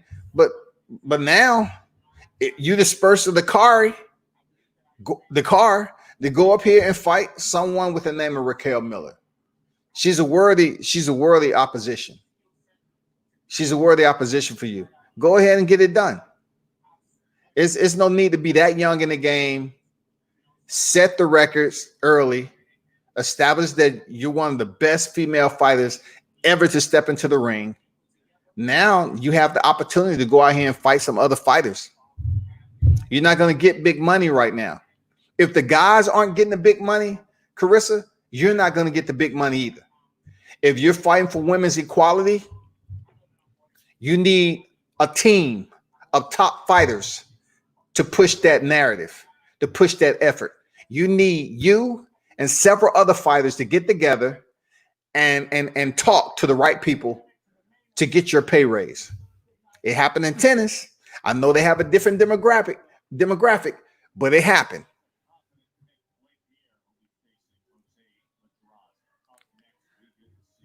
Oh, snap. They way out of order. Damn. Oh, my God, man. Krael is up next, man. The welterweights in an 8-round fight. Jesus Christ, man. We got one more fight before the main event, people. They're seriously, they're just sending fights down the chute, man, out of order. This shit is no way, shape, or form in order, man, from which the press release put out. I get it, man. They're getting back rolling, whatever. I get it. They have to get tested before they arrive and while they're there. So I'm not sure why the fights are out of order the way they are. I don't know. Okay. Giovani said Plania win. Okay. We got someone who said that Plania, steps in here and win. The more experienced fighter, amateur-wise, 300 amateur fights, 3-time national champion. He says he's going to win. It's going to be a good fight, man. They matched up very good. Very well. But I'm still going with Joshua Greer Jr. Who else has some predictions, man? Let me know. Drop it in the live chat, man. Who are you going for tonight? Will Joshua Greer Jr. get it done? Will he get it done? Or will Plania get it done? I guess we can call this the co-main event. Top rank.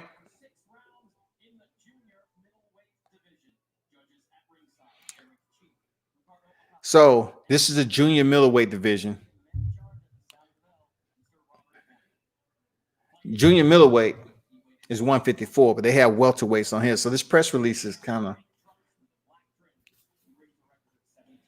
junior middleweight is 154. Cameron Krael is 17-15. Krael is 17-15. Okay. He still has a winning record, barely. But this is a fight card. Okay. Mominov is 10-0. 8 KOs. Mominov is undefeated. 8 KOs. All right. I don't expect this to go the distance. I can't see a fight with that many losses going the distance with an undefeated. I don't know. Stranger things has happened in the pandemic. Stranger things has happened, man. This might be a quick one. Kakistan, he may be looking to come in here and put on the show. But I don't see this going the entire 8 rounds, man. I don't see it. 15 losses, I don't see it.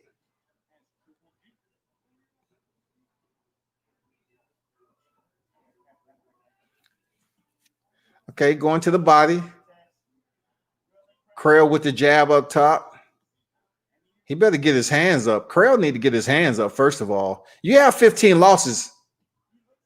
Man, Mominov is going to the body early.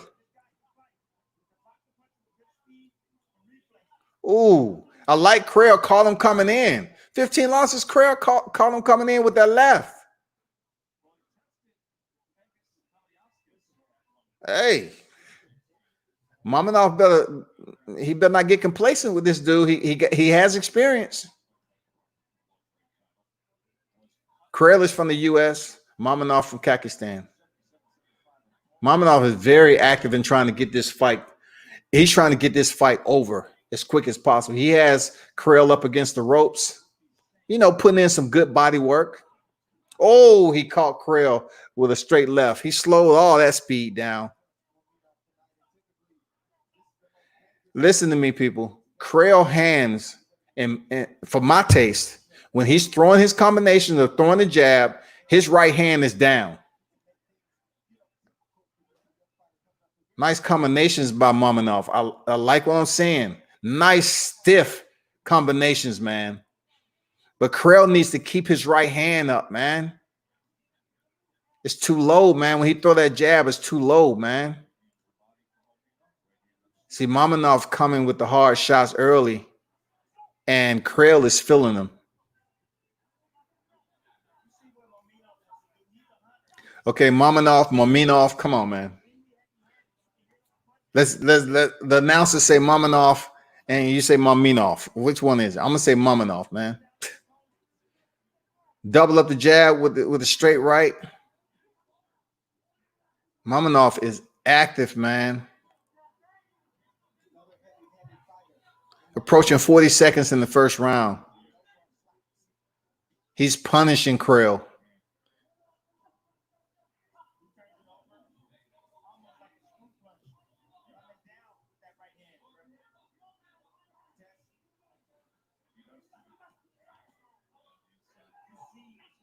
Okay, nice uppercut by Krael. All right.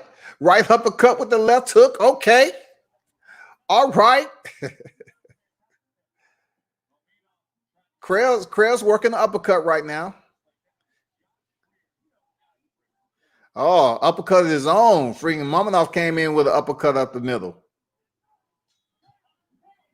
I like what I'm saying with Krael, man. Even though he has 15 losses, dude is boxing, at least in the first round. He's talking about Josh Greer talking about his knockout of James Smith.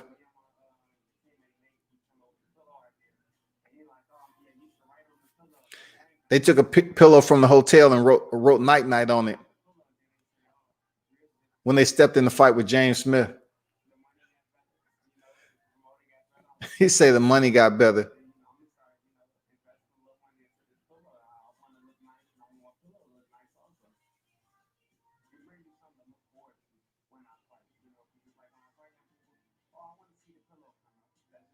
And you know what I appreciate this media, man? Cats like Josh Greer Jr., when he gives an interview, he keep it straight to the point.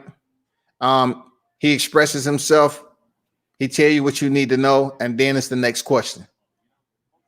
I appreciate it about any interview. I mean, believe me, across the board, it's not that way.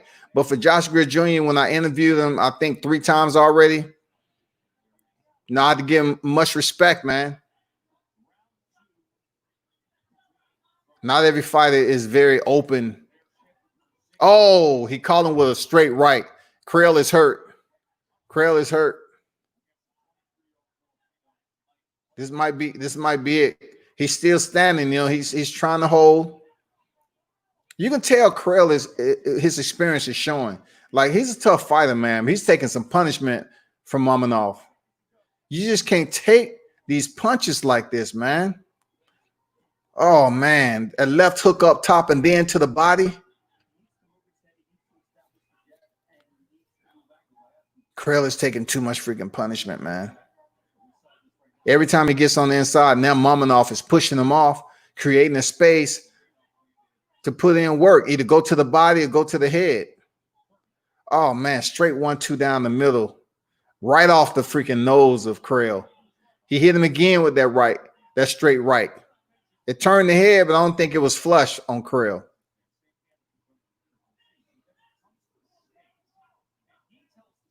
Okay, Krael with the doubling up on the jab. But he got to get off the ropes, man. He's getting killed. The referee's going to stop this fight.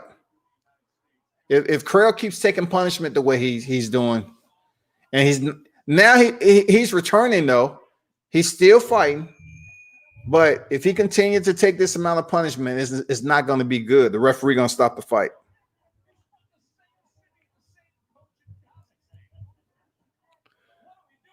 Mominov is putting in work for his opponent.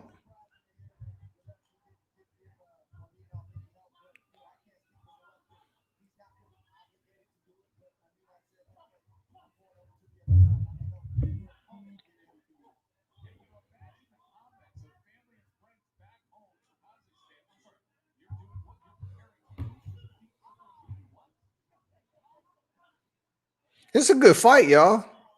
Both fighters trading jabs and power shots. Obviously, Mominov is having more success when he lands his 2 to 3 punch combinations. I have to give him, him going to the body the way he is paying dividends. He's slowing Krael down. He's slowing it down, man. He has Krael folding up now. Krael with the left hook. Oh, man, straight right down. He connects on Mominov. Okay. Krael say, I'm in this. You got me twisted. I've been sitting down ready to fight. Okay. Krael makes it out of the second round, man. That's boxing. It's very unpredictable, man. I'm getting a lot of fans going for Plania. That's what's up. Go for the fighter that you think gonna win, man. I have 2 for Plania so far, none for Greer. Of course, hey, I got Greer Jr. winning. FM said you have to respect Top Rank for having this great card. Yeah, you definitely have to respect Top Rank just for jump-starting boxing. The UFC was out here in Florida putting on 3 cards in a week, and then there was no boxing. And then finally, I guess, in the works and everything, they was just waiting for certain parts to open up. Vegas opened up, and Top Rank said that's what we're going to be. So we're going to start putting on some cards out here in Vegas.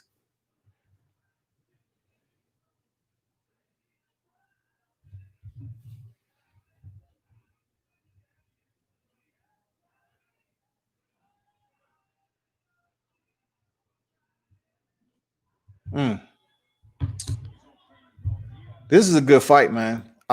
I'm telling you, man, cards like this, man, you see fights like this, a 10-0 fighter against a 17-15 fight. And look, they're what, this 8-round schedule? They're in the 3rd round.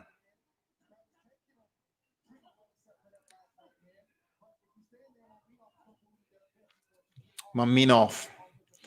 I like what I'm seeing with Krael, man. He's taking punishment, but he's still punching. He's staying active, man. I don't know if it's a smart idea for him to be standing in the pocket and firing with Mominov, because I feel like he's a stronger boxer on the inside. But Krael, once he gets his range and gets his space, he's able to land on the undefeated fighter, Mominov. See, that was a 4-punch combination. No return from Krael. None. Krael has to be more active, man. I don't know. He has to be more active. Oh, man, he doubled up on the jab and come back with the right. Krael he's standing his ground, man. I don't know how long it's going to last, but he's standing his ground. 1:35 remaining in the 3rd round. Krael is getting in his rhythm, man. He's giving this undefeated fighter some work tonight. He's giving Mominov some work. Okay, he's moving, popping the jab. Tying him up on the inside. That's what you need to do. Because look, if Krael doesn't tie Mominov on the inside, Mominov just goes straight to work, man. He's landing too many solid punches when he gets within range. He kind of hurt. He kind of hurt Krael just now with a right. He kind of hurt. He's wobbly. He goes right back with another right hand. Krael needs to tie him up until he get his wits back.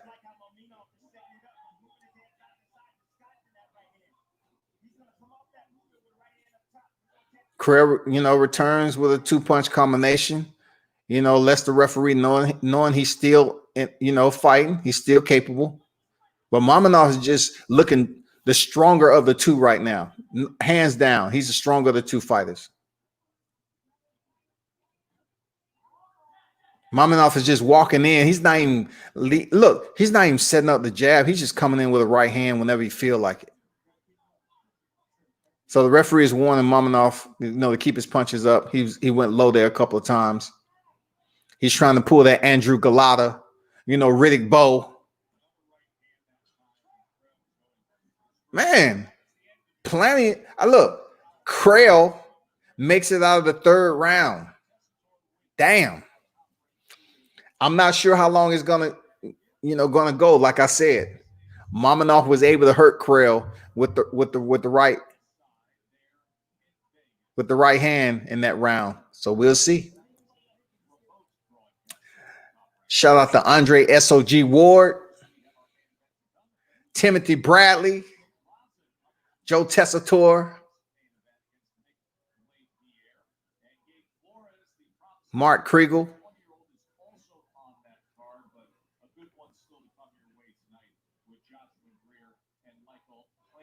But like I was saying, man, let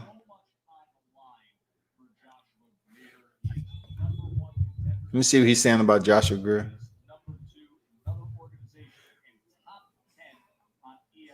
One thing I like about Joshua Greer, his activity. Don't never count him out to get tired. Mominov comes out, man, triples up the jab. He's going back to his power shots right now, and he made Krael stumble a little bit, call him off balance. If he doesn't knock Krael out, the referee will stop the fight. Krael is fighting though, man. He just don't have enough power on his punches to get that respect out of Mominov. Mominov is just trying to bully him right now. Right hook by Mominov. Okay. The counter by Krael. This is a good fight. Damn, I wish I would have recorded this shit so I can watch it.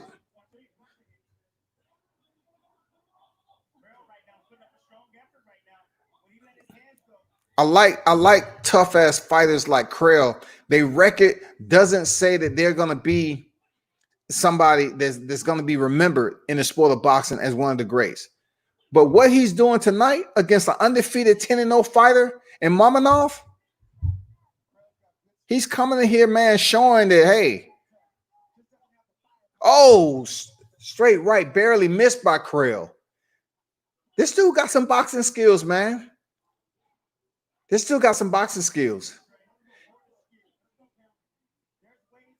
Man, he barely missed that straight right hand, man. Flush off the front side of Mominov. It could. Oh, he hit him again with the right hand.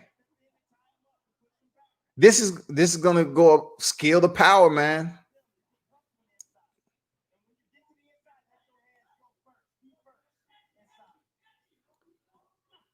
I think Krael has the better skill set. Oh man, nice 1-2. Oh man, he's firing off on Mominov. I don't think his power can keep him weight on. I don't think his power can keep him honest unless you start breaking him down. Oh, nice step in uppercut. Call him coming in, closing the distance. Plania step back and hit him with the right uppercut. Very smooth. Plania is looking right, like he's woke up. 20 seconds remaining. This was a good round for Plania. This is a good round, y'all. Because listen, I said Plania. I'm saying Plania. I mean Krael. Krael is showing his boxing skills. His skills. He's the better boxer out of the two. But the bully of them with the more power early on in the fight was actually Mominov. But Mominov does the same thing over and over again. He does the same thing. He keeps his head down, and he throws power shots either to the head or to the body. I'm seeing some slick movement from Krael. Krael is catching him on the counter uppercut when he let his combinations go. This when Mominov is with his head down, trying to get within distance so he can land his power shots. Krael gets off his 2 or 3 punch combination. He's looking sharp, man.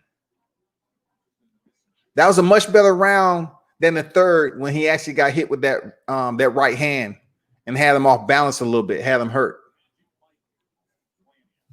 Magic Mike Plania. This is going to be a good fight, y'all. I'm telling you. This is going to be a good fight. This is going to be a good fight. Leroy said Mominov gassing out. I believe that, man. Krael is getting busy. I like the rhythm that he's in right now. He just has to keep it moving like round 4. He has to keep it moving in this round. See how he's allowing Mominov to get in his rhythm? Mominov close distance, and all he does is throw his power shots. The better boxer is Krael. See how he has that slick uppercut? Oh, see? Damn. There you go. Mominov is having success, man. Was able to land 2 to 3 shots right there, flush. Slow Krael down. There you go, Krael. There you go. Don't stand in the pocket with this dude. You're going to get knocked out, bro. Keep your distance. Get in, get out. There you go, right there. There you go, Krael. There you go, man. You don't have to fight fire with Mominov. Boxing.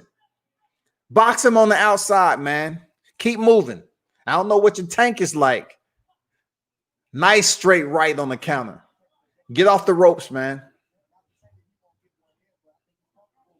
Okay, we got some people in here heavy for Magic Mike Plania. He said the next Filipino boxing superstar. We got some people in heavy. Hector said Maxayo, I believe Mark Masayo is coming for Shakur Stevenson. Man, there's a lot of people coming for Shakur. But Shakur Stevenson, man, one of the best in the game right now. I don't see him losing anytime soon. I'm serious.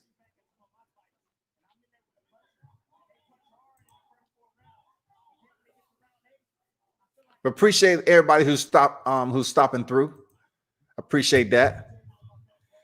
Man, I'm seeing with Krael, man, 17 wins, 15 losses. This dude is showing up tonight. Look at that jab, that right. Woo, it's beauty. It's a beautiful sight. See, it gets nasty. It gets dirty when he stops moving. That's when freaking Mominov is able to get in on him. His hands are down, man. Krael, get your hands up.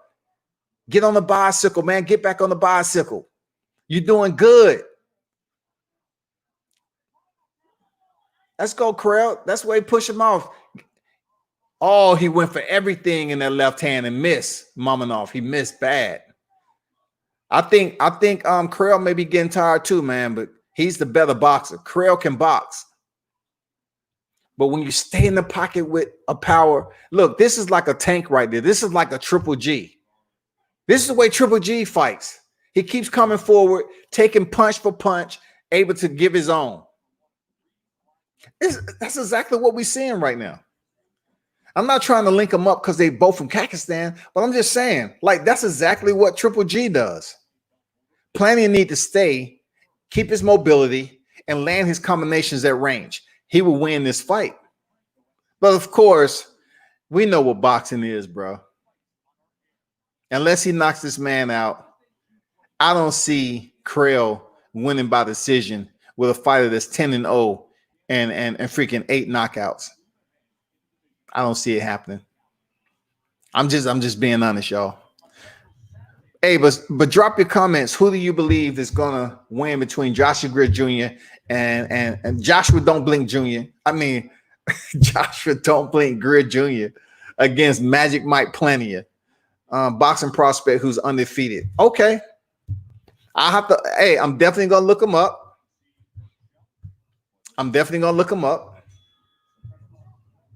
But this fight is damn good right now. I can't do it right now, but this fight right here. See, we're in round. Oh, this is a 6-rounder.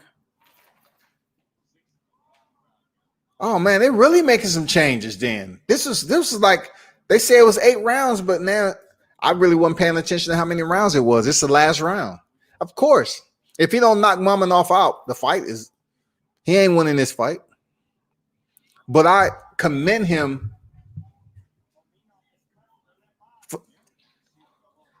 I commend him for his performance tonight.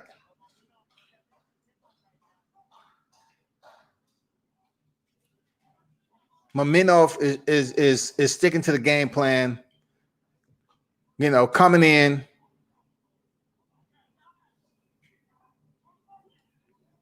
And he really loves his power shots.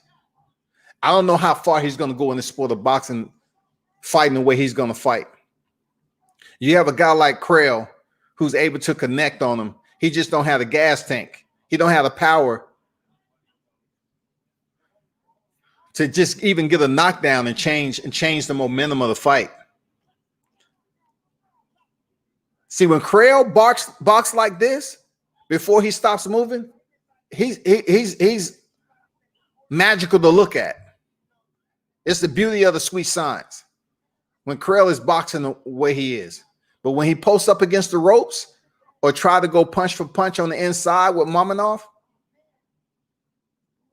it might be a point. It's a point. It's a point. He deducting the point. Behind the head, it's still not going to win Krael the fight. It's not going to win Krael the fight.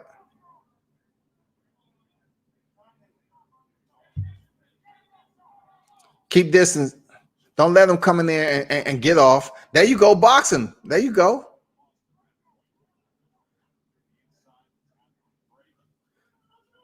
Oh, man, look at that work that Mominov is putting in, though. He's basically coming in there with 4-punch combinations every time Krael stops moving. If Krael can shoot the uppercuts when he's coming in, he can catch him with an uppercut because he just walks in swinging. I don't think Krael has the cardio. This is the last round. He had 30 seconds remaining. Unless something, oh, nice 3-punch combination right there, man. Beautiful. Beautiful from Krael. I don't know if his coach, I'm pretty sure the coach, but this Triple G type mentality from the Kakistan fighters that go in there and just take punches and keep on moving like you're a machine. That brain ain't a machine. It ain't shit mechanical about that. That shit is flesh and blood and oxygen. You can't expect to move up the damn chain and get a big fight when you're taking punishment from a guy like Krael. Krael can box, but he's not considered a top contender. He's not considered a top contender. And this was at junior middleweight. He's going to go to 11-0, 8 knockouts. He's going to add another one to his ledger. Salute to him.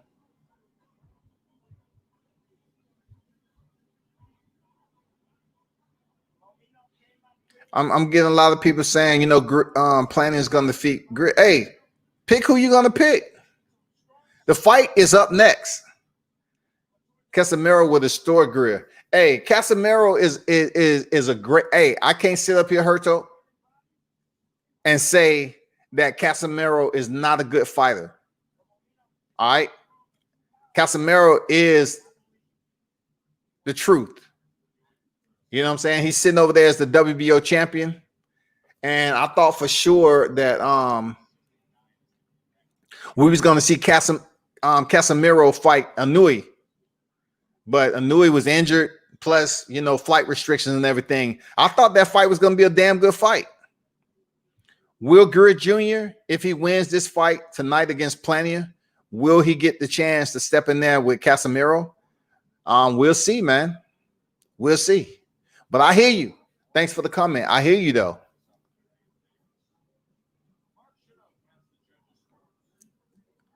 Yeah, DeMarco got robbed. I'm not going to lie. DeMarco got robbed. That's boxing, though. DeMarco got robbed. Hands down, point blank, period. DeMarco should have won that fight.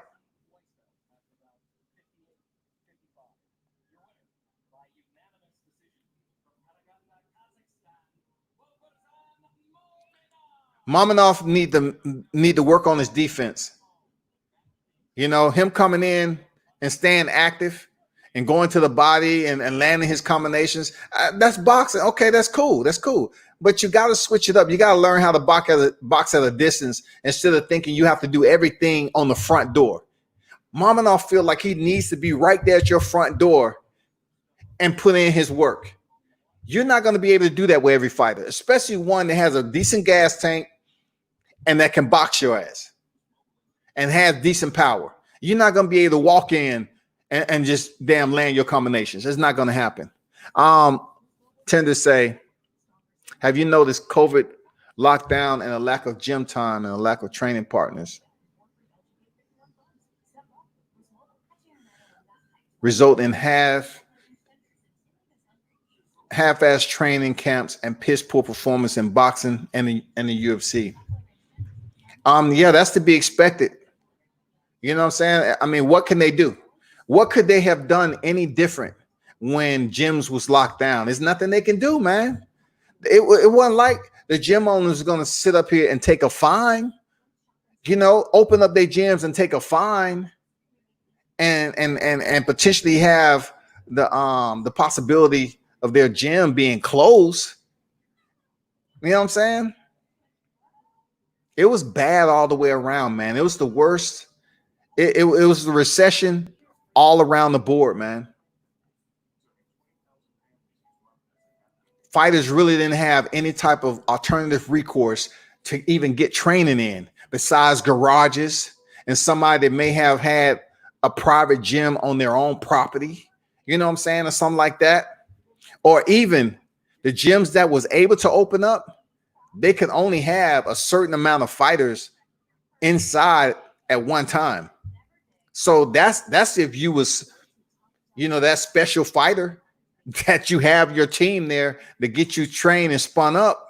But look, no one even knew when they was going to start having fights again. So you just in there training and training and training. You didn't know when the doors was going to open up and the lights was going to come on and the camera start rolling. You don't know when the phone was going to ring. We didn't know. Now we do. We're back. Boxing is back. Mixed martial arts is back. And yes, some of the performance have been a little bit I would say 60%. You know what I'm saying? You can't say that about the Gilbert Burns and Tyron Woodley. Come on, man. You can't say that shit was half-assed.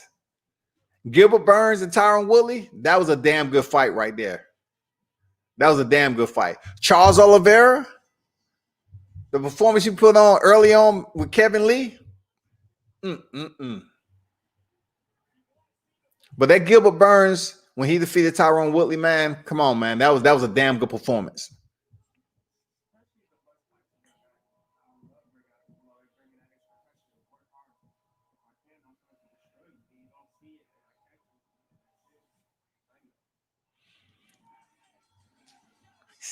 Magic versus Night Night on deck. I hope they would give us a great fight. Man, this matchup right here, Greer doesn't come in here and give fights or perform poorly, period. He don't do it. But this is a big fight in his career. He's back home with his trainer George Hernandez from being out there in California with John Pullman. Shout out to John Pullman, nice dude, you know. But this is a big fight for Greer.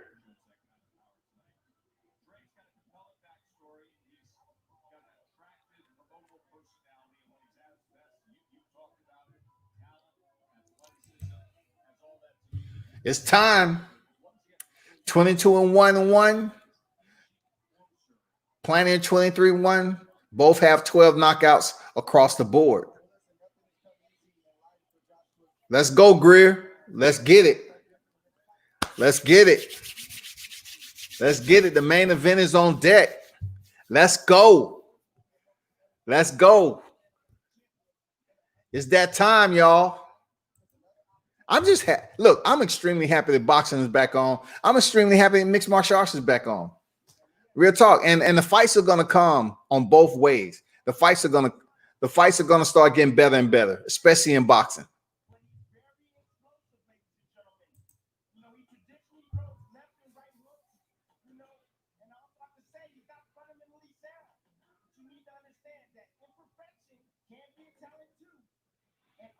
These two fighters match up very well.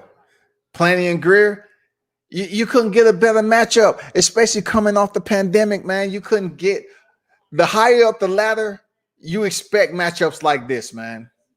We can't get Terence Crawford, Errol Spence, but we got Plania and Greer Jr. You know what I'm saying? This is gonna be a damn good fight, man.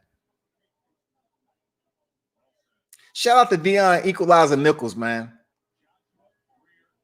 He fought on a Showtime card before the shutdown too. He fought Earl Newman.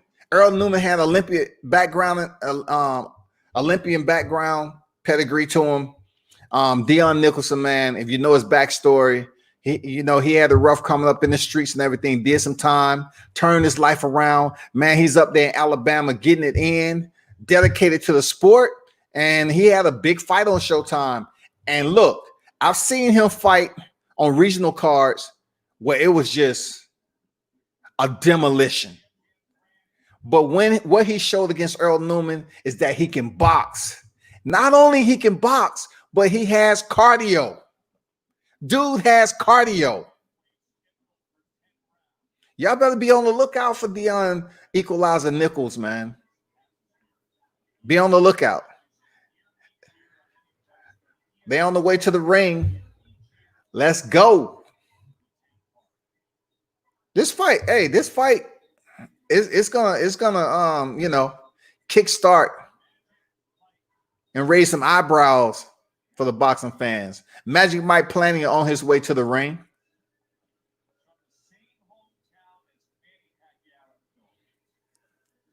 They tell me he's from the same hometown as Manny Pac. It's going down. Ain't no ifs, ands, or buts about it. It's going down.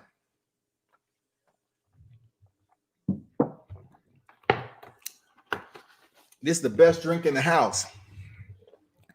People always say, why you don't just drink out a small bottle of water. It's a reason you wouldn't understand, because I know I'm not gonna run out of that.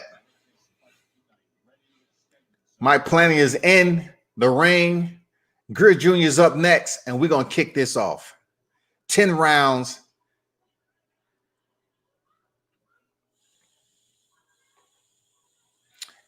Nathaniel Gallimore holding the pillow. Night, night. Don't blink.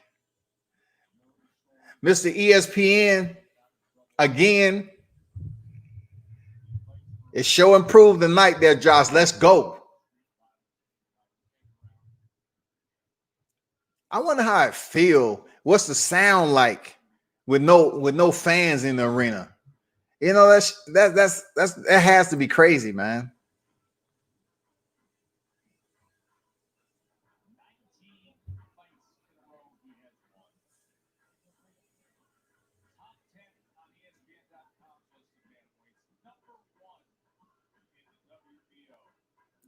I think this is one of the most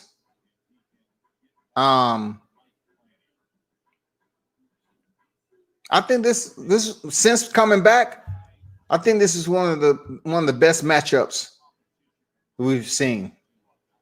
Greer turned 26, just a couple of days ago. Magic Mike Plania is only 23 years old, so both of these guys are gonna see each other in their career. Period.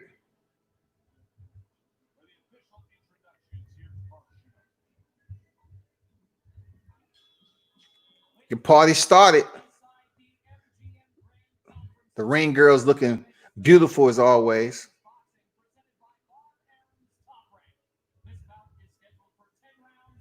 I actually have a picture with one on the right.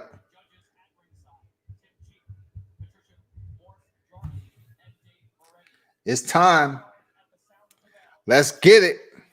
Girl, you ready?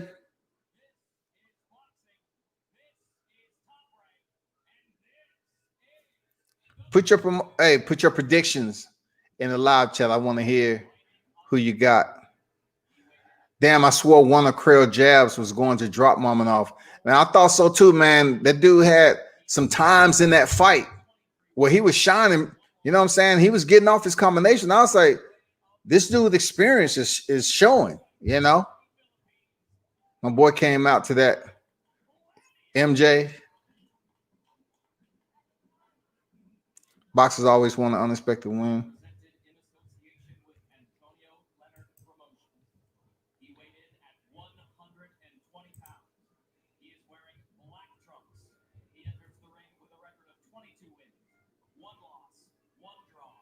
No struggle, no progress, by all means necessary.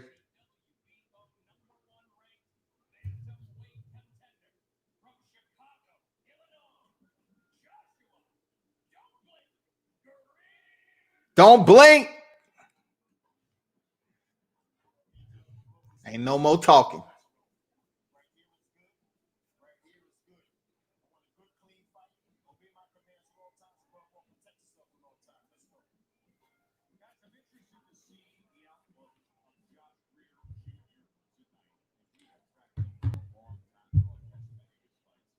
I agree. He said he's looking to see the output. I mean, Greer always give output. He's never short of output. I'm just curious to see who's going to establish the respect first.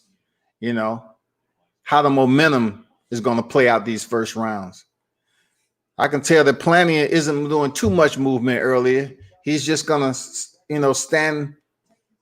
He's a bit flat-footed. He's just being posed right here, composed. Greer's moving.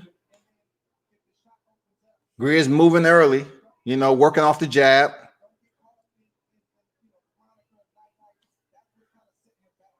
Plania try to coming with some, catch Greer off rhythm, showing he got a little bit power. Really haven't landed nothing yet. The Greer on the outside so far.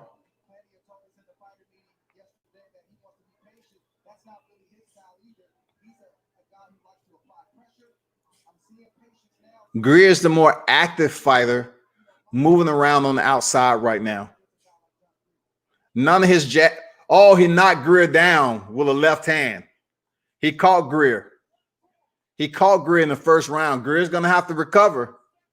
That's what Plania tried to do early on, is throw that left hand.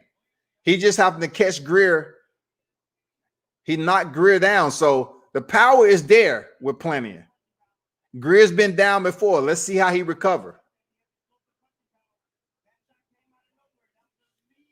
Plania threw a mean left, man. Plania threw a mean left.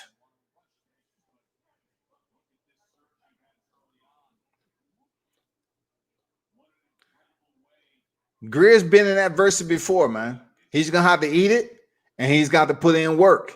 That's what he's going to have to do. Plania is looking sharp right now, though. He's not doing too much moving. He's just trying to pick the right opening. Solid right hand. Greer takes it a little bit better.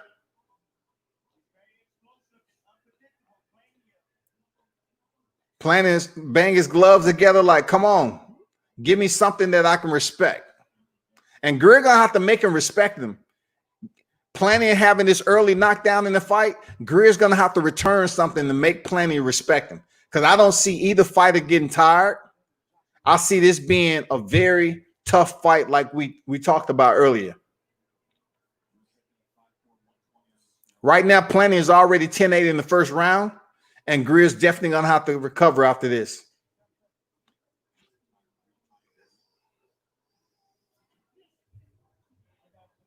He's gonna have to pull out all his boxing. Oh, a hard right hand by Plania to end the round. But Greer goes down early in the first round, man. So he's gonna have to fight through it. Yeah, Leroy said he timed him. Absolutely. Look at that left. It was a wide looping left too. Caught him.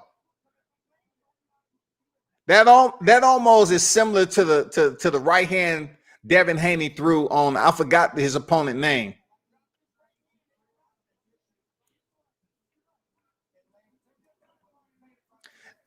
All the other knockdowns Greer has been a recipient of, it was like, that wasn't too much a knockdown, but that was a clear knockdown right there.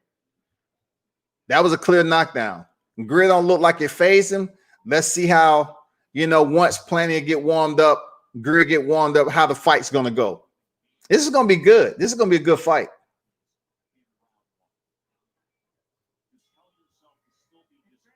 Francis, Greer was knocked down in the first round by a left hook. Herto, hey, I'm not saying nothing. You said, hey, the fight ain't over yet. But hey, I'm not going again. This is boxing, man. This is boxing. They have a total of 9 rounds remaining. I want to see a good fight. Nice hook by Greer, step in. He's trying to get his timing down. That's it. Box him, Greer. Box him. So Plania right now doesn't respect the power or the boxing that's going on. So Greer's going to have to earn some respect by landing some effective shots on Plania and score. If he don't have enough power, Greer's going to have to wait till the mid to later rounds to try to land some of his power shots. Right now, he need to just box Plania because Plania is looking strong in the early part of the fight. There you go, box him. Just don't get complacent. Don't get complacent because Plania, I don't think he even warmed up yet.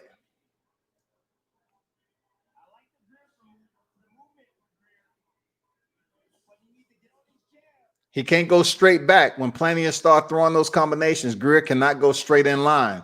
He can't. He need to do like Jamel Herring was doing against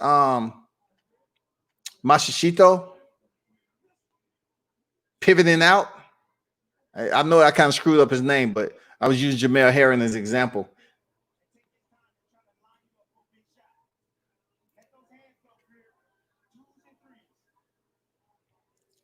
Tim Bradley say, let the hands go, Greer. 2s and 3s, 2s and 3s. Oh, he landed the left hook again on Greer. But see, one shot doesn't win you the round, man. If Plania hits Greer and lands solid, that doesn't win the round, man. There's plenty of boxers that can go ahead and land 1 or 2 punches around. If Greer is able to box and he has to box this dude, box him. One punch isn't going to do it. Nice jab by Greer. Keep your hands up.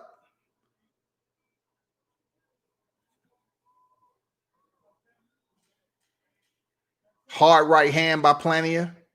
Final 10 seconds of the second round. Better round for Greer. Better round for Greer. Plania was able to land 1 or 2 good solid shots, but Greer boxing that round. Now we heading into the third round. Greer is going to have to box him because right now Plania doesn't respect the power or Greer hasn't did anything for Plania to say, you know what, I should think twice about stepping in and throwing that left hook. You know what I'm saying? I should think twice about, trying to do what I'm doing. There's no reason for him to second guess anything he's doing right now because he hasn't felt anything.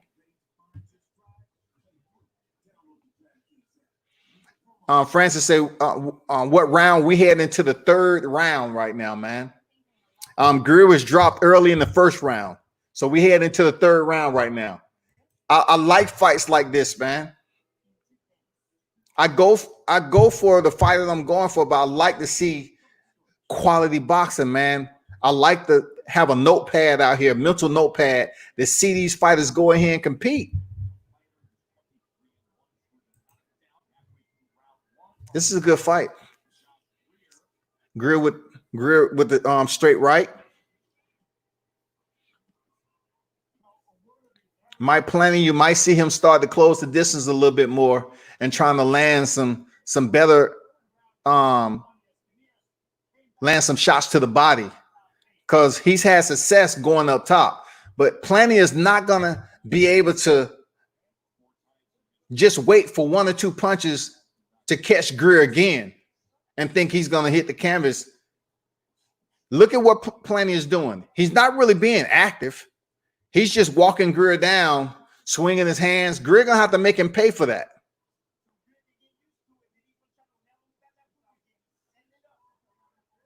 He's trying to get into the rhythm, get the timing down. There you go, Greer. Greer rushes in with a three-punch combination. Plania is like doing this gladiator shit. Like, see, he landed the left hook again. He feels that he can get through with that left hook. He feels he's the more powerful puncher out of the two. He feels he's a stronger fighter. But right now, Greer's doing what he got to do, man. He's boxing him.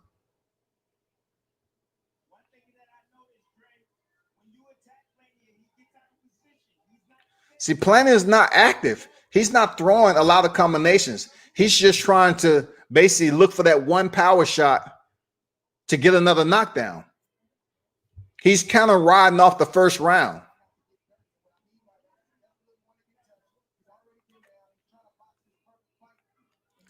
Greer's in the corner. I wouldn't get in the corner with Plania.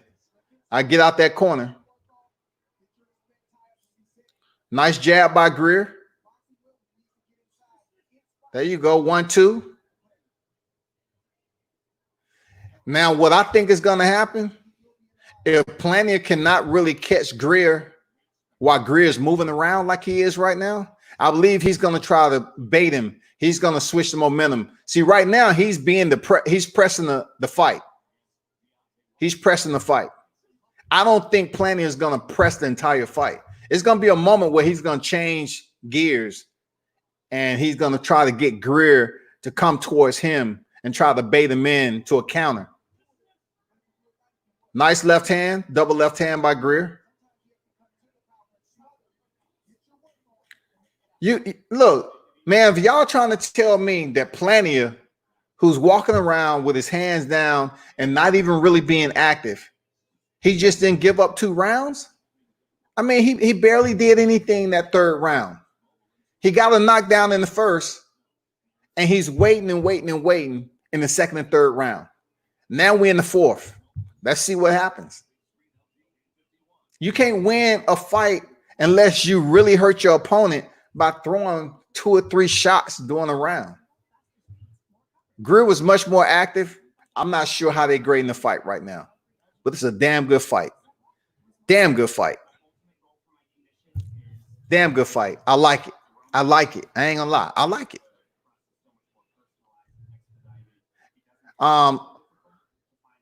Roy said Greer can hit the uppercut, but he's just jabbing. Yeah, Greer trying to, get some rounds in and get warmed up, it seems like. Feeling that power from Plania. Francis, no problem, man. Appreciate it. Appreciate it. Thanks for dropping in to the channel, man. Heard to say he's just waiting for the perfect time to hit. Yeah, but it's the 4th round, and he barely threw any punches during the second and third. So we're going to see if he gets warmed up and gets active. He keeps on throwing his hand like this. Plania is doing this, right? We all know that he doesn't respect Greer's power. But yeah, it's a boxing match. You're going to have to get more active, Plania. It's in the 4th round already. See how he just missed with that right hook? It had everything on it. Ketchup, mustard, relish, pickles, onions, sauerkraut.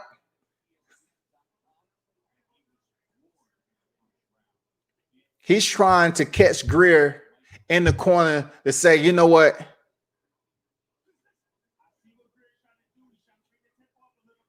I'm the master fighter in this too.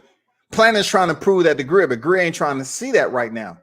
Greer's landing some nice, solid, fundamental, technical shots, man. He's boxing.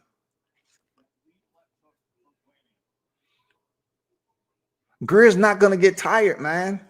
Plania isn't going to get tired. You know why? Because he's barely freaking moving. Every time he throws a combination, Plania pull down his shorts. That's a bad fucking habit.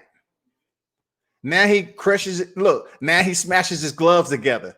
He's frustrated because Greer is not standing in one spot for him to land a power shot. Oh, Greer with a nice left hand, man. Plania is fighting like a robot right now. What did I tell you? Look at what I'm saying. Every time Plania throws a combination, he pulls down his short. That's almost like Lil Santa Cruz, you know, twisting his right hand like this before he throws it. There you go. Jab him, Greer. There you go. Fundamentals, homie. Fundamentals. Box him. Box him. This fight isn't going to go 10 rounds with Plania just standing and pivoting and keeping the center the way he is. It can't be. There's no way that he can think this fight is going to go that way. See, he goes to pull his shorts down again. I'm not sure if he got some magic in there or what, but Greer is doing very well on the outside right now, man. He's doing very well. Plania tried to catch him with that right hand. Once again, it was the left that dropped him, but now he's trying to go to the right, and it's the same punch. Left, right hook, overhand right.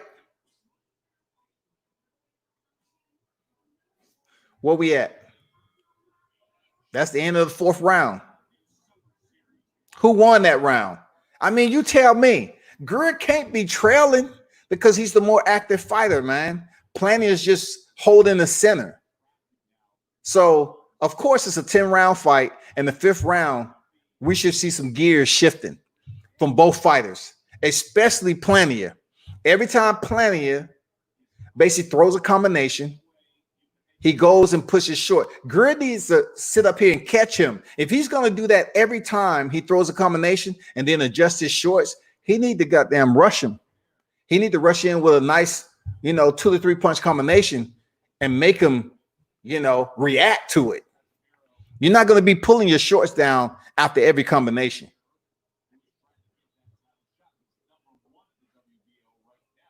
Greer's jabbing.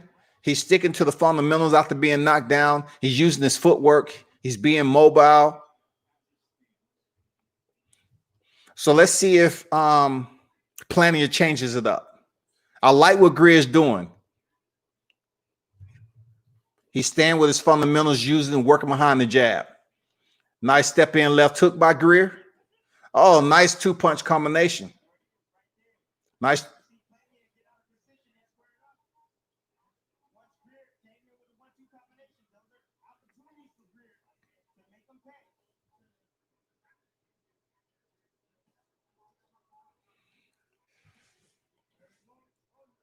See, everything mustard.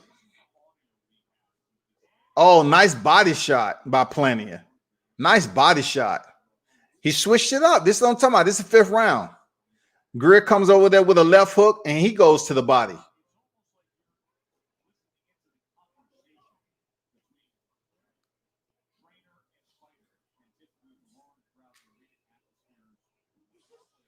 Two-punch combination. I like that. Greer, stick with it. For real, man. He had everything on that. Hey, Plania is just waiting, man. He's trying to wait for the clock to check him in, man. He's collecting data, and he's as the fight, he should know by now that Greer is in the rhythm. Low blow by Plania.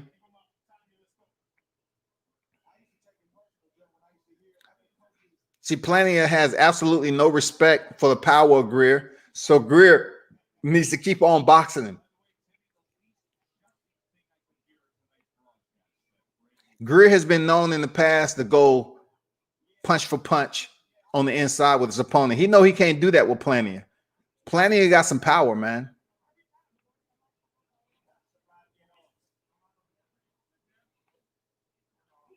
Oh, nice body shot, Greer. Nice body shot. Stay smart. Stay smart.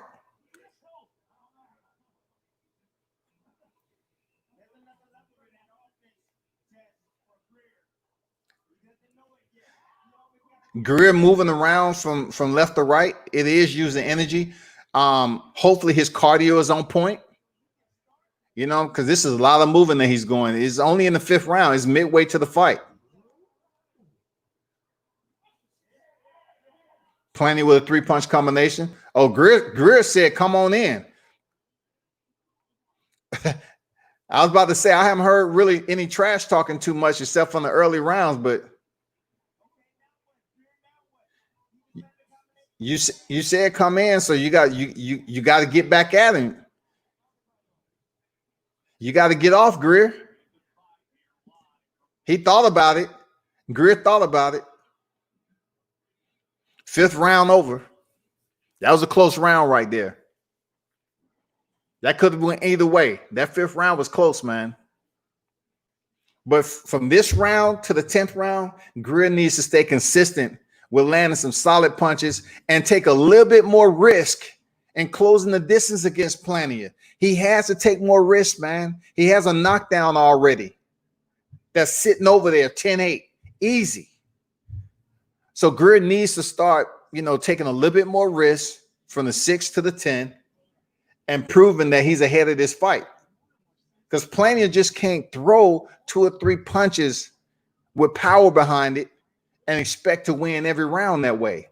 That's not even logical. But we know boxing isn't logical. Shit. Shit. If boxing was logical, man, the best would be fighting the best, right?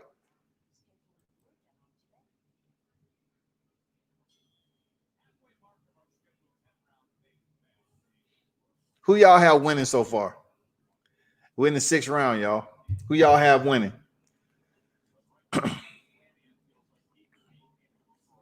Every time Greer gets in close, see how active Plania is getting active now. He's throwing power shots to the body because he feel he can hurt Greer to the body. He feel he can hurt him up top. Look at the shots that Plania is throwing. He's not setting them up with anything. Look how he's just flicking that right hand. He's going straight to the body to start this round off. There's a right up top. Okay. Greer goes up top. Greer's going to have to say, okay, I got to get in close and take a little bit more risk. I got to get in control of this fight. Plania is damn leaning over with his hands down by his waist. Greer got to goddamn make this dude pay and earn his respect. I'm not the one fighting. So Greer has to come up with a master plan. He tried to land that sweeping right hook, that left hook again. It barely missed. The first clinch of the fight. Nice jab by Greer. Solid jab. It's boxing. Look, what I tell you, y'all. Plania is just standing up there. What I tell you, he's tired of chasing Greer around the ring. So he's just standing in the middle. Look what happened when Greer gets in and take a risk. Now he's changed the tide, like I said. He said he didn't. What I tell you all, it's going to come a point where he's going to try to change it and have Greer come to him. This is it right here in the 6th round. I told you. Plania is tired of chasing Greer around. This isn't the fight he wants. Plania wants to be on there exchanging and showing that he's the more powerful boxer.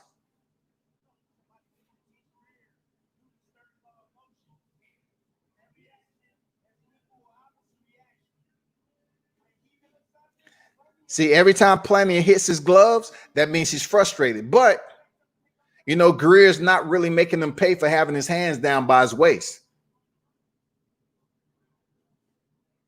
All Plania is doing is just stepping in and throwing shots to the body, just doing whatever he chooses.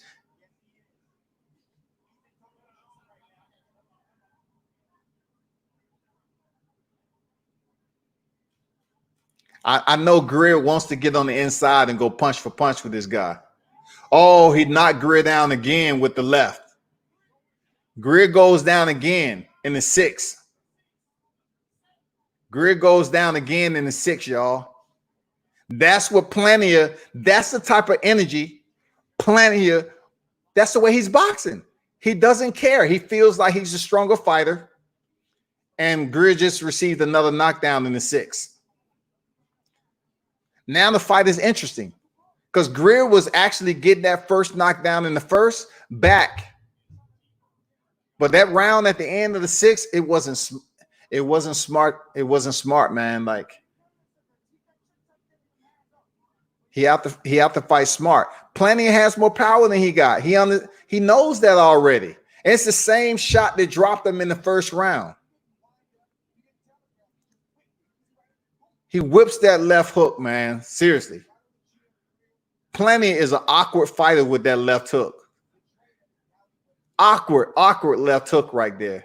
And look at him. He's like a kid, like, you know what I'm saying? He's like a freaking brown belt in jiu-jitsu that's coming to class with a white belt on. He's playing around with the blue and the purple belts. Now Greer is switching up the tune. He's saying, you know what? If I'm going to go out, I'm going to go out. 7th round.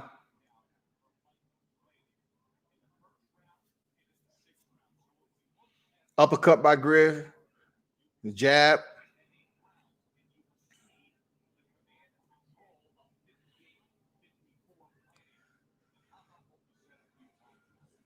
Ernesto Cortez, salute to you. Say Plania wins. Jared Cruz.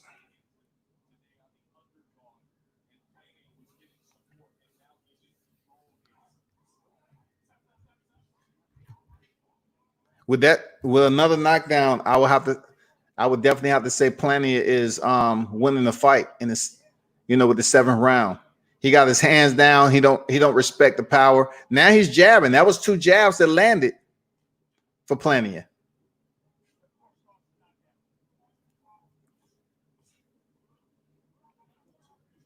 Plania is just like, this is like what you saw in Bloodsport. You know what I'm saying? When you seen I forgot his name, that was fighting Van Damme, he kept hitting himself and like he was like, okay, I'm the stronger fighter.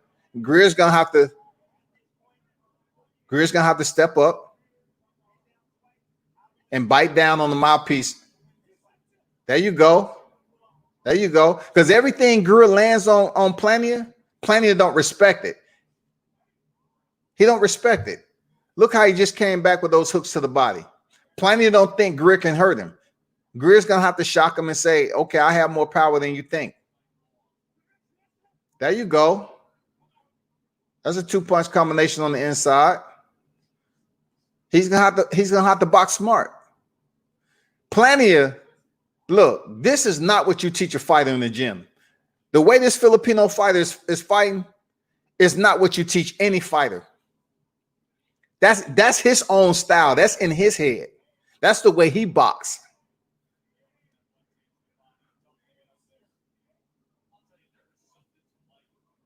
Plania is just doing. That was a nice left up top, and Plania hit his. Look, Plania hit his face and like, man, I'm good. I'm not feeling it. Oh, nice left hand. That's the best punch of the fight. Greer just landed. That straight left hand. That's the best punch of the fight. Greer's like saying, you know what? I got to take a little bit more risk. I got to get this guy respect. He's talking a lot of shit. He's having success.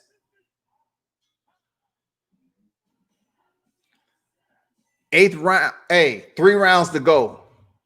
3 rounds to go. Greer's really going to have to turn it up and shift gears in these last 3 rounds. He cannot get dropped again. Greer cannot touch the canvas again. But, hey, put your comments in there. NC one.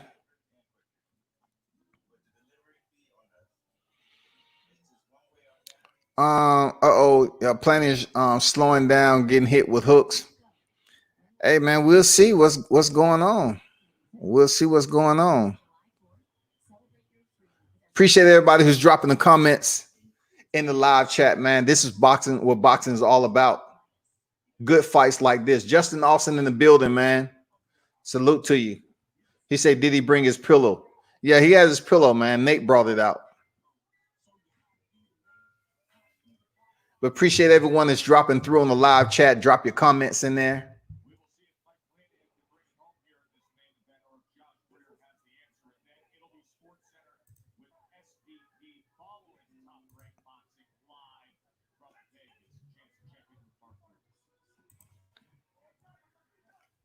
The 8th round. Nice right hand by Greer. Ooh, plenty of comebacks with a 6 or 7 punch combination, all off the arm of Greer. Now the fight is closing distance just a little bit more. Now you're going to see a different part of the fight. I don't know who's going to have success with them fighting on the inside, but Greer has made the commitment to fight on the inside now. He has no other choice. You see what I'm talking about? Greer has no other choice but to fight on the inside. He's going to go all the way out to the 10th round. He's going to fight on his mouthpiece. He's biting down right now. This is the way we're used to seeing Greer fight. But Plania, he's like, it's nothing you thrown that hurt me yet. Nice right hand, nice right hook by Greer. There you go, Greer. Dig, baby, dig. There you go. Look at that uppercut. Nice uppercut. He has to be smart at fighting at close range, though, Greer. Because Plania is trying to push him off and then land either a right or left hook. Greer has to get his hands up. Nice combination, Greer. Nice combination.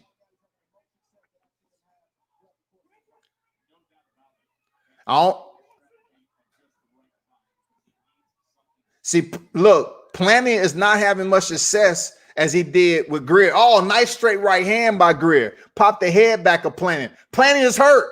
Plania is hurt, y'all. Plania is hurt. He had Plania hurt right there.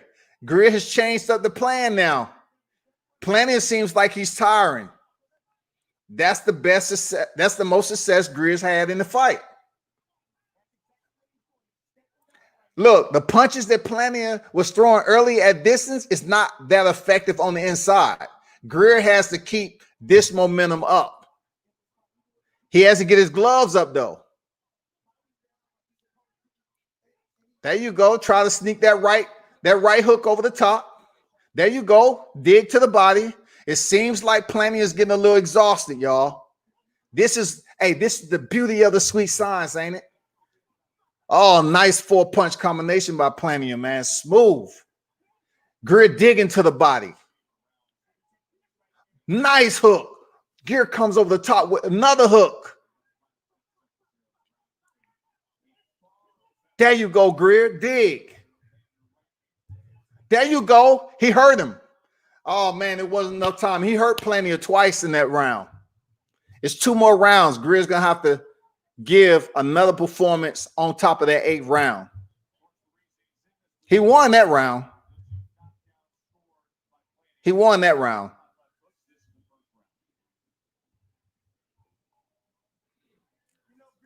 Just imagine if Greer wasn't knocked down in the 6th round, how close this fight would have been. If Greer wouldn't have been knocked down in the 6th round, this fight would have been close.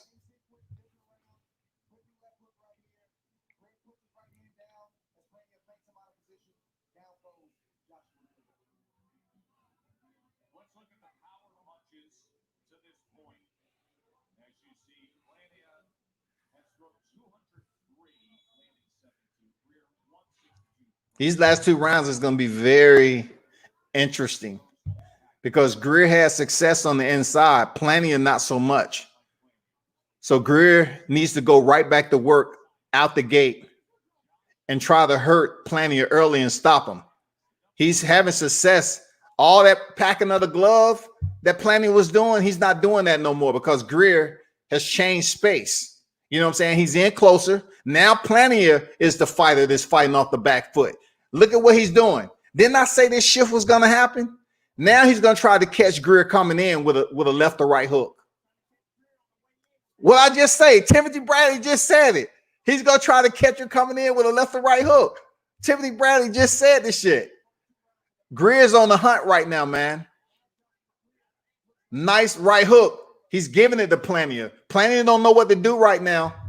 He's still dangerous, but Greer has made the commitment to fight on the freaking inside because he ain't trying to take an L without putting in a maximum effort.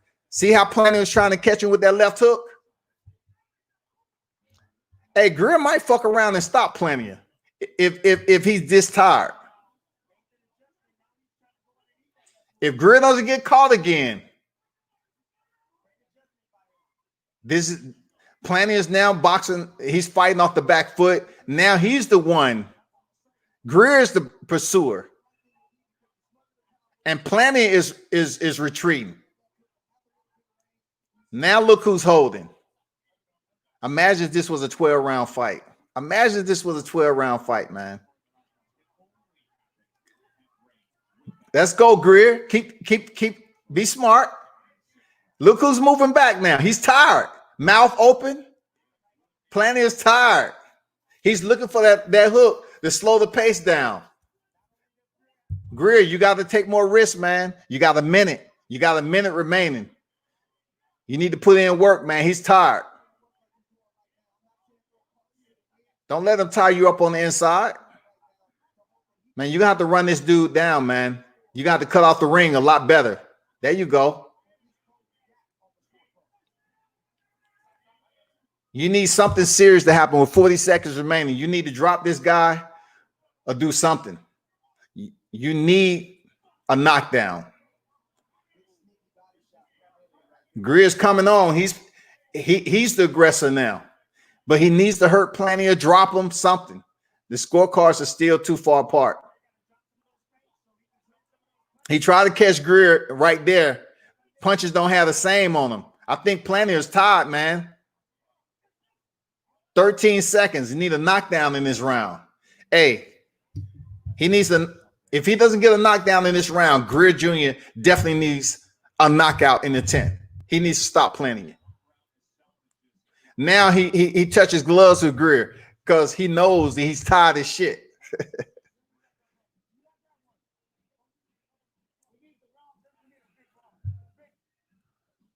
I like both of them. I like the fight in general.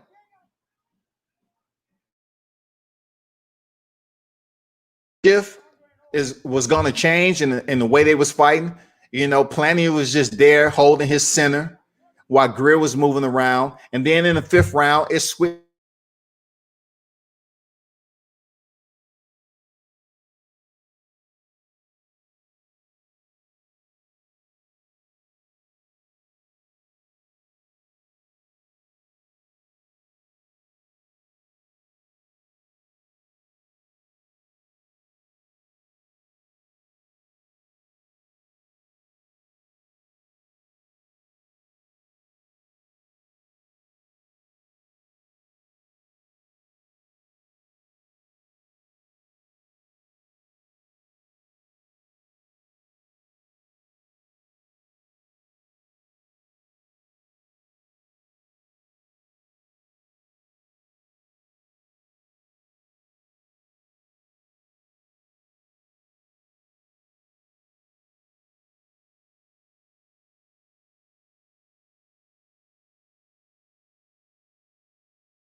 What are we looking at? 45 seconds?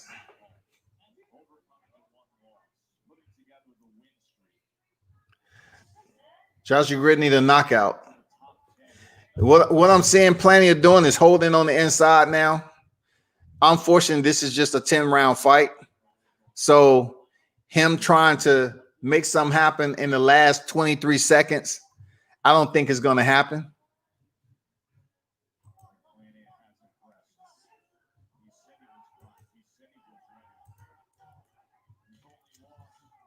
Ten seconds remaining, man. Plania is holding on the inside, and this is going to be tough, man. Nice hook. The knockdowns was too much, man. I would say from the performance is that Mike Plania pulled it off. You know what I'm saying? His style, man, is not what you teach in a boxing gym, but the knockdown is just too much to recover from, period. It's too much.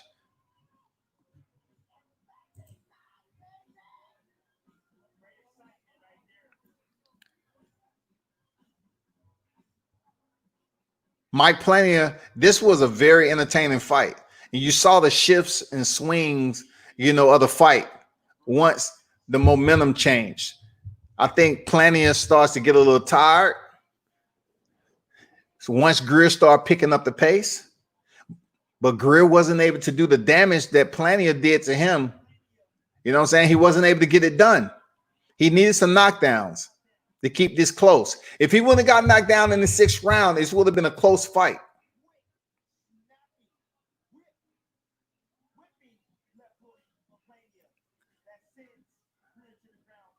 Hey, it was a good fight. This was a good fight.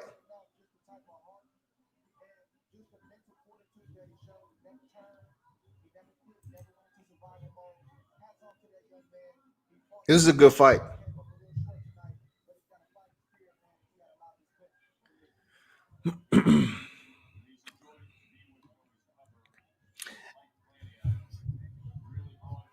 We're about to get the decision. It was a 10-round fight. And you know, Plania is emotional right now. He fought a good fight, man. You know, you got to give it up for Plania, who came in there with a style that is his all by himself. Like, he has a very eccentric style.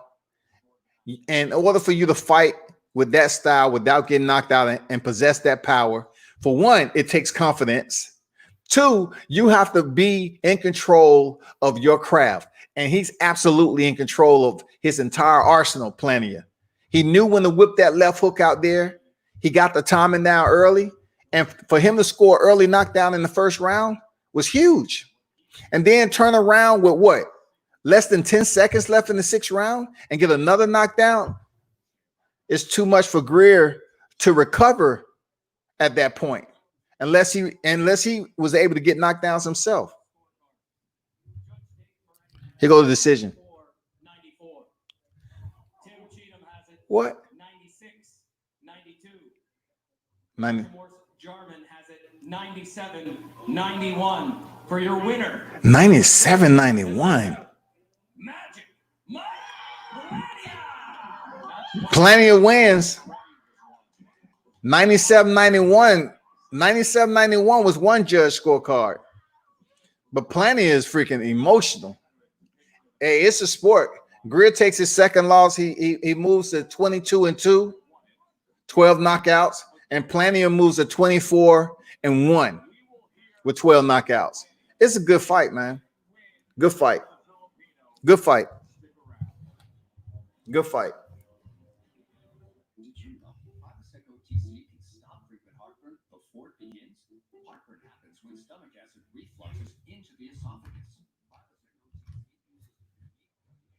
Hey, drop your comments in the live chat post-fight, what you thought about the fight. You know, where does it go from here for Mike Plania? Because that fight right there for Greer Jr., he probably wouldn't be getting a fight with John Casimiro right now. It will probably be somebody else. I'm not sure if it's going to be Mike Plania. Casimiro is a Filipino fighter too, I believe. I believe. John Casimiro, I believe he's from the Philippines too. So I'm not sure if Casimiro is still going to fight Inui, or Casimiro may fight now Mike Plania. But for Joshua Greer Jr., he's going to have to work himself back up to title contention, because that loss right here tonight is not going to get him that title shot. It's boxing. You have to continue to compete with the best. And both fighters fought well tonight, but Mike Plania did the more effective work early on. Look, Greer changed the pace, maybe a round too late. He changed the pace maybe a round too late, but when he did decide to commit the fight on the inside, he wasn't able to get a knockdown. He wasn't able to get anything for the judges to say, you know what, let's give him, a 10-8. He wasn't able to have that success that Plania had by knocking him down in the first and the sixth round. But I like fights like this, man. I like fights like this. Shout out to Joshua Greer Jr., man. Salute to you for going in there and going the distance. Okay, Mike Plania is talking. This is a big win for Mike Plania. I don't know why they keep mentioning he used to watch cars for 10 cents. I mean, that's the Philippines, man. If I told you what I did in the Philippines, man, come on, man. You'll be looking at me like, for real? I mean, it's people, we've done stuff over here in the U.S. 10 cents a car for real. We're talking about, come on, money comparable over there in the Philippines to whatever, man. Come on, man. Come on now. Dang, that was a short interview. I mean, they didn't do that much in the Dragamon for freaking Plania. But salute to Mike Plania. He fought a great fight, man. He did his work early. I gotta give it up to him.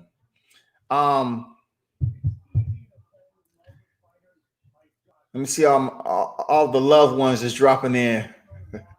Francis say, haha, bro, what's up? Plenty of win. He won, bro. Francis, I can't do anything but give you your salute, man, in return. Plenty of won, period. Degenerate said Joshua Greer got no future in boxing. He still has a future. He's only 26 years old, man. Sporting Advantage, what up, World Combat Sports? What's good? What's good, man? Francis say, if Casimiro fight Greer, no chance to win. It'll be a tough fight because Casimiro, in my opinion, is better than Plania. But Filipino to Filipino, you know how that goes. What I can say right now, Plania has power and he has a very awkward style. But he did start to tire at the end of the fight, man.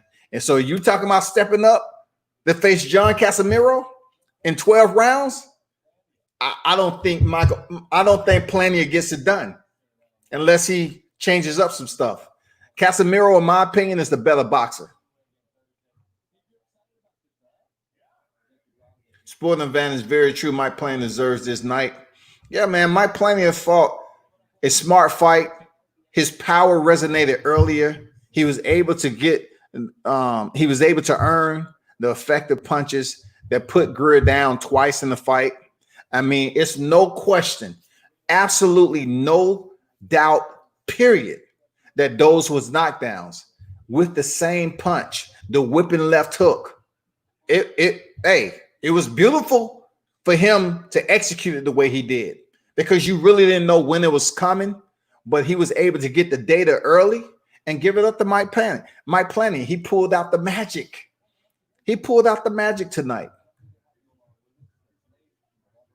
He pulled out the magic, man. HB, boxing won tonight. Joshua will bounce back, though. I agree, HB. I agree. We're not giving up on anybody. You know, fighters take losses. This is Greer's second loss since 2015. This is his second loss. His first loss was versus Stephen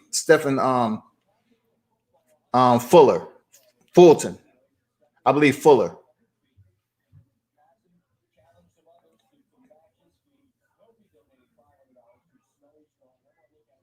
What you talking about, Francis? Talking about, come on, man. I'm not sure. I agree with you. I agree with what you said. Francis said Casemiro and Inouye next fight. Come on. Yeah. I mean, they were supposed to have the fought before the pandemic, but now with the travel restrictions, that's the reason why the fight was called off. They supposed to have a fought.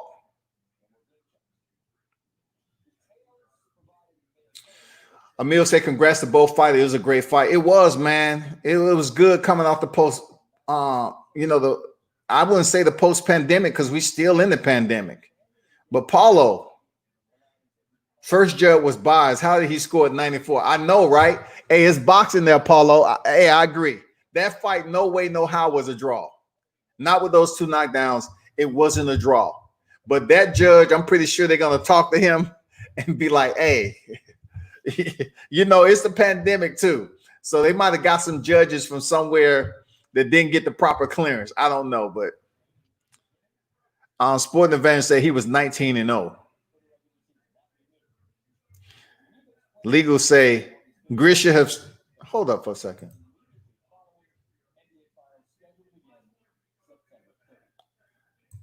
I'm gonna stop that.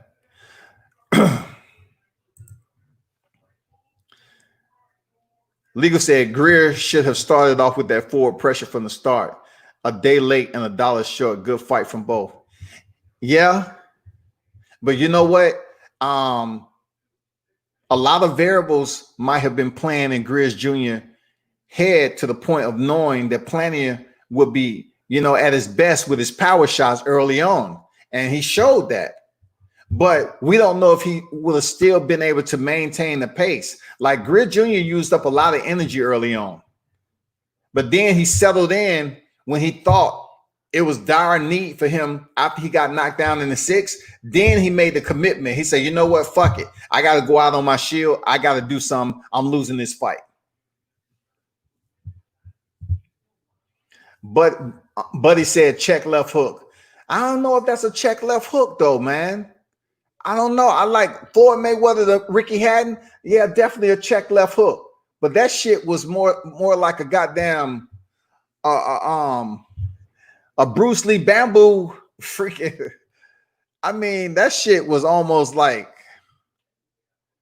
it was different, man. The way he whipped that left hook out there. I can't say it's a check left hook, man. That shit looked all the way different. The way he threw that shot. I'm gonna say who won? Magic Mike Plania won. He was too far ahead. He earned 2 knockdowns, one in the first round, one in the 6th. And Greer, he just couldn't make that up. But one had it, 97? Something like that, the 91. He just seemed to box better later. Greer figures that early wanned out champion. I think it would have been 12 rounds. The fight would have been different. But the one other factor that played a big difference is when Greer Jr. was able to get in close to Mike Plania. Once he made the commitment to fight on the inside, he wasn't able to do any damage. And Plania thought smart. He used his head. He started tying Greer up. You know what I'm saying? Greer, he might have just needed to just come in and be a bit more of a risk taker instead of trying to box himself into the front. He should have just came in guns a-blazing and said, fuck it, I got to do something. But he stayed technical all the way to the final round. He closed the distance. He committed to fighting on the inside, but he wasn't able to do any strict damage. D. Hodges, what's good, man? He said, I'm tired about DeMarco straight robbing. Hey, DeMarco got robbed. I ain't gonna lie. DeMarco got robbed, period. It was buyers, judges happy watching from Canada. Shout out to you, man. Shout out to you. John D, who won? Mike Plania won.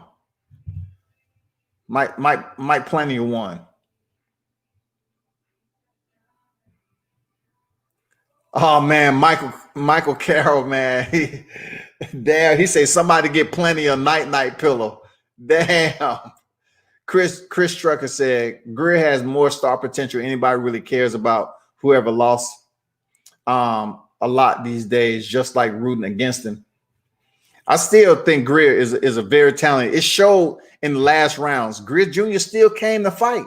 He didn't fucking give up. He didn't back away and say, you know what, and get frustrated and start doing some low, shoot some low blows or fighting dirty. He stayed to the game plan. He stayed tactical, and he just wasn't able to do enough once he did get on the inside. He should have just came in guns blazing every single time he closed distance on Plania. You know, the way Plania was whipping that left and right, Greer needed a lot more instead of just staying and working himself in close to try to land combinations. Time is over the top. You look, how many minutes you only have? You only have 3 minutes, right? You got to go, man. Hey, I appreciate it, Johnny. Thanks for dropping in, man. Thank you, bro. Till next time. Y'all be sure to subscribe to the channel, man. Shout out for the Philippines. Shout out to the Philippines, man. I actually been on your grounds. Filipino fighters, man, much respect to y'all. Coming truly from the mud. You know what I'm saying? My neighbors used to be Filipinos for a while I was in active duty. So I know they was over there freaking running all through the streets, jumping up and down, drunk, intoxicated, like Manny Pacquiao win. I'm telling you, man, don't nobody, no, I can't say that. Mexicans, they might. Don't nobody throw a boxing party like the Filipinos. Nobody. You talking about cooking, the drinks, everything, man. Nobody. El Tayo, shout out for the Philippines. Shout out to the Philippines, man. Shout out to the Filipinos is in the house right now, man. This is a big deal, man. They support their fighters. That's why Floyd Mayweather always say that he wants to fight fighters that have a country behind them, because the Filipino nation support their fighters. I almost said Filipinos heavy puncher, man. Men. Supposed to say last 3 went to him clearly. That was impressive.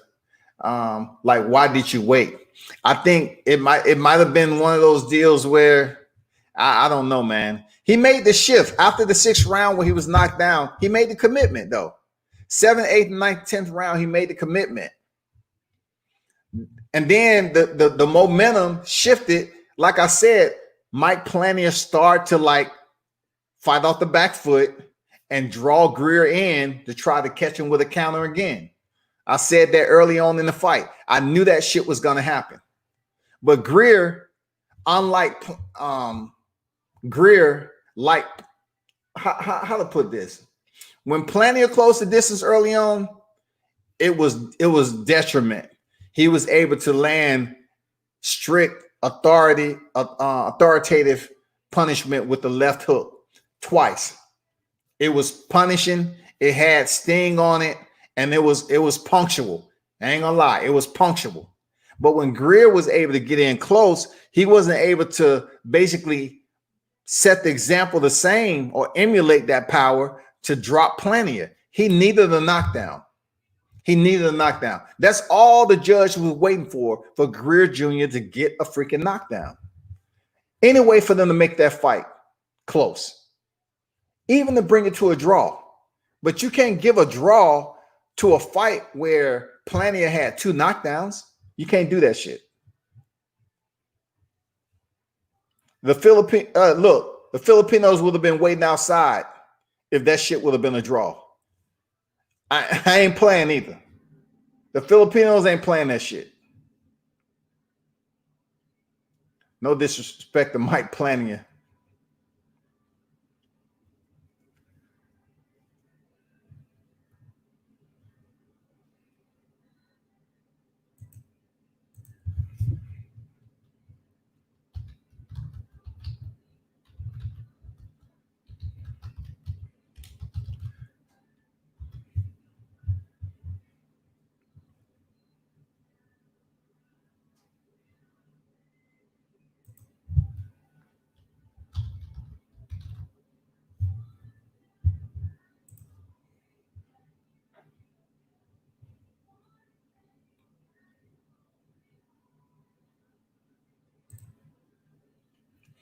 Sports say, he is a brother to me. I respect his story. Oh, no doubt. The route Greer Jr. has traveled, he's been off social media, and it was a good fight, man. It's boxing. It was a good fight. I enjoyed this fight, man. Real talk. I enjoyed the fight. Oh, Brandon Rojas said too much power for Greer. Early on, he had power. But like I said before, fatigue will get you a knockout. You just have to have enough energy and activity to get it. And he wasn't able to push Plania to the edge to put him in trouble. He just didn't have enough power to put Plania in the same adversity that Plania put him in the first and sixth round. That's all it was. Greer had the technical know-how to get in on him and start landing punches. But if you look at the beginning of the fight, man, Plania never respected the power of Greer. And Greer was able to hurt him twice, but he wasn't able to come back in and do the same thing. Once Plania was hurt, what did he do? He started to hold once Greer was on the inside. He's smart. He fought a smart fight. He fought a very smart fight. The Filipino, Magic Mike Plania, he fought a very smart fight. You have to give it up to him, man.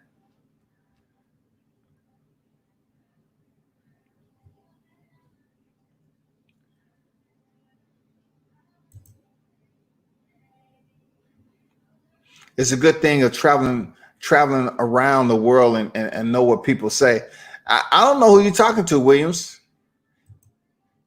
Put it in English. If you want to know who won, put it in English.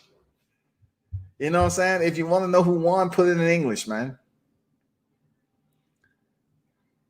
Hard to say Wild and Fury was.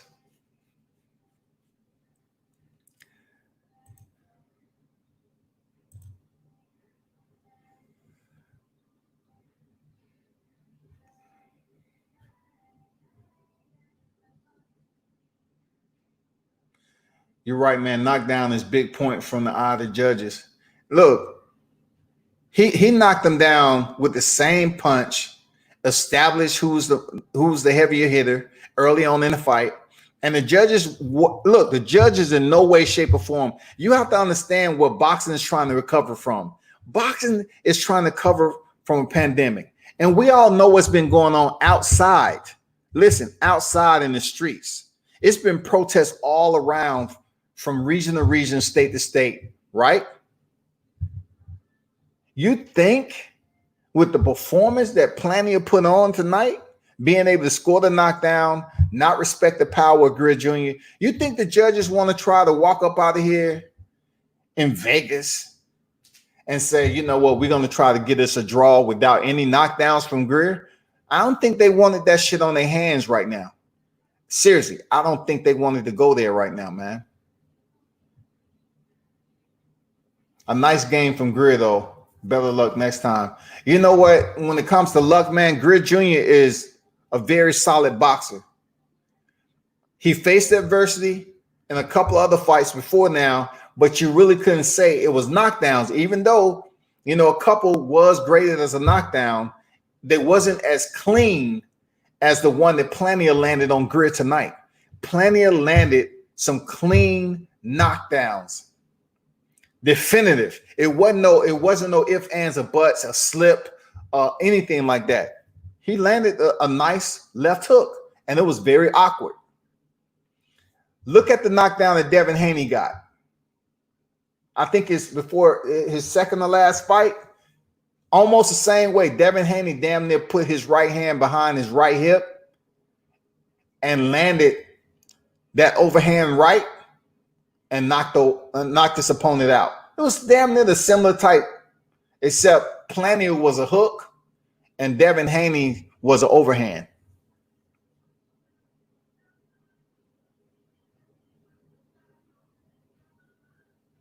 But he ran out of energy in the later rounds. Real talk. Yeah, Fabro. Plania wins. Look. Man, hey, you gotta love the fans that go for the Philippines. I mean, I'm telling you, man, Filipino boxing fans, you can't beat the Filipino boxing fans, man. When they out, the Filipinos are out in mass, in the cavalry. No one can really fuck with the Filipino boxing fans. I'm telling you, they're like no other, man. When they fighters out, they're out. Ocampo say, shock the world again. Plania versus Nui. Man, that's going to be a good fight if that happens. But, man, I'm going to tell you right now. Mike Plania against Naoya Inoue. Inoue wins that fight. There's no way Plania going to go in there with that type of style against Inoue. Fuck that. Hell no. Maybe he can try to go in there and fight Nordine Bali, the WBC champion bantamweight, or Nonito Donaire. Even though Nonito Donaire will give Mike Plania a pretty good fight. It depends on if Donaire, on how he chooses to fight the early part of the fight. But Donaire was set to face Obali before the pandemic. But Inoue beats Plania. Come on, Monster. Monster got powered. Man, come on, man. Monster is one of the heaviest hitters in the bantamweight division. And let's not forget, for those of you that's tuned in, let's not forget who's there. Rigondeaux is a regular champion at bantamweight right now. Rigondeaux is fighting at 118 right now, y'all. Rigondeaux is fighting at 118 right now. You cannot forget him.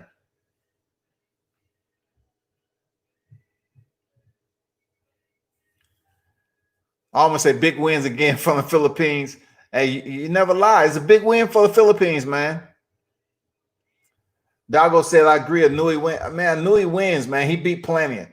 Look, the way Plania fought tonight is because he didn't respect Greer's punching power. But if he going in there against Monster, it's no way he's going to fight the same way. It's no way in hell. He'd be crazy to go in there and fight that guy. And then you're talking about 12 rounds, y'all. Inoue is the unified champion. 12 rounds? No. He don't want, no. Casemiro is the one can beat Inoue. We'll see, man. They were supposed to fight before the pandemic. And then it got canceled. So I hope they make that fight up again. I hope they get that fight back on the docket. Casemiro is dangerous. I agree. Casemiro, in my opinion, Casemiro can beat Plania. That's in my opinion. I think Casemiro is a better boxer than Plania.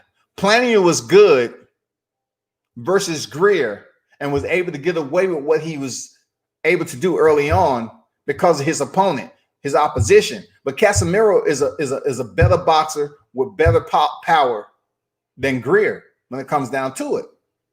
So for him to go in there and use that same style early on against Casemiro, it's not going to work. It's definitely not going to work against Inoue. Now, like I said before, it'll work against Nordine Bali, though. And we don't know how long Bali is going to continue to be the WBC champion. But Bali went the distance with Rashid Warren. He's not a big puncher. He's not a big puncher. But everybody to the right of that, yeah.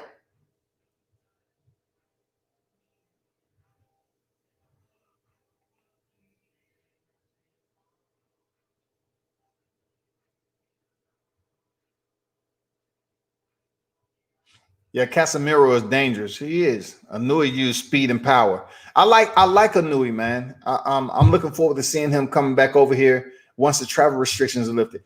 I like him as a fighter, man. Seriously. I like him as a fighter. We'll see. I'll be surprised if it's July, man. You know what I'm saying?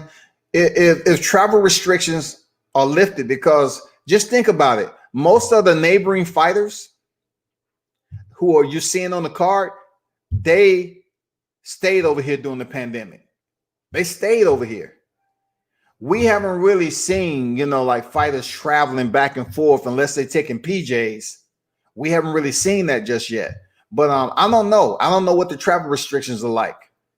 I don't know what they've lifted and what they haven't lifted. I don't know. But I do know that they have PJs out there. So if it's important for them to come back over here, like I'm hearing Vasily Lomachenko and Teofimo Lopez, they supposed to be kicking that fight off around September. We'll see. El, what's good? Salute to you, man.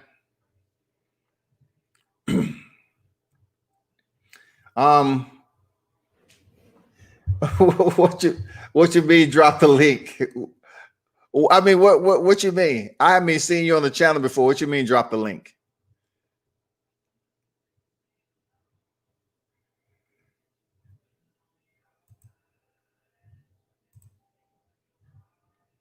What you want to talk about there? El Mincho.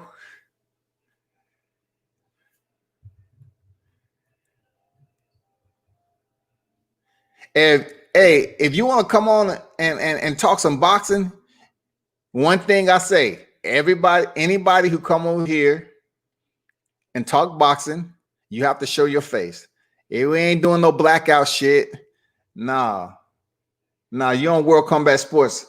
You got to show your face, and you got, I'll listen to anything you got to say, as long as it's talking about boxing. At sometimes Inouye looks like a young Pacquiao on lower weight, but is a bit overhyped, just saying. So, Kenneth, do you say that because of his fight with Nonito Donaire? Do you feel that one fight from Inouye against a veteran like Donaire that he's overhyped? Because look, up to that fight, people was like, he's the best thing out there in the bantamweight division. He's a multi-division champion already. You know what I'm saying? So he can't be overhyped just off one fight that he went the distance with Donaire. Just because he didn't knock him out. Donaire, look how many fights Donaire has, man. He's a vet. He's a vet, man. You can't throw the man out to the wasteland just off one decision that he went with a veteran like Donaire, man. Look, Inouye is still dangerous, dude. Like Inouye is still he's still a problem. Pascal, what's good, man? Salute to you.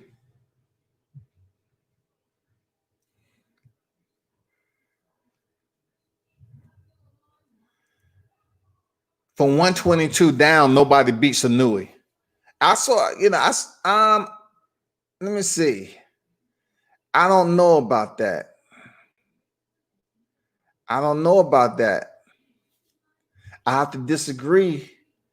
With that because I think it's a fighter that everyone's overlooking big time. And hey, you follow boxing, you know who I'm talking about. Tell me who I'm talking about. From 122, you said 122 on down. Tell me who I'm talking about, because I disagree with that. I think this fighter right here will absolutely be a big problem for Inouye, and I would go on to say that he beats him. WBO, come on, man. Dago said, I think Pacquiao gives Bud more trouble than most people think if they fight. Dago, hell no. Do you ever want to put money on that fight, man? I'm down to put money. No less than 5, no less than 5 C notes on that. Man, Pacquiao, look, if Pacquiao is in testing and he fights Terence Crawford, we will see one of the easiest fights. It would be interesting for the first 1 through 5 rounds, or whatever, first 5 rounds. But Pacquiao gassed even with Keith Thurman outside of drug testing. We're talking about Lucas Matisse, no drug testing. Adrian Bronner, no drug testing. Keith Thurman, no drug testing. So take a Manny Pacquiao with Terence Crawford VADA and see how he looks. I'm just saying. I'm just saying, man. I gotta call it the way I see it. 3 fights and Manny Pacquiao is shining. Come on, Manny Pacquiao looked like the Manny Pacquiao of old.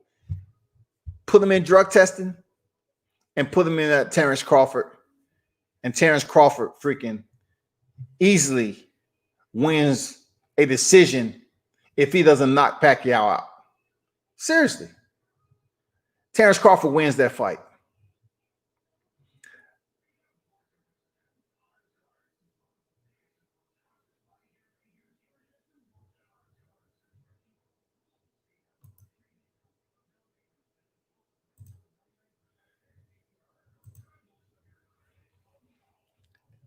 Hey, you come on here, man. Show your face there, Mencho, if you want to talk boxing, bro. That's not who I'm talking about. I'm not talking about Rigo, but you might be talking about Dago. You might be talking about Dago.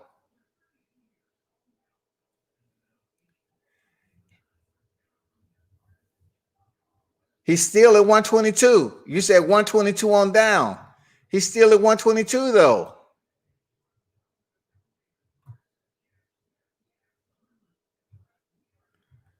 You said 122 on down, man.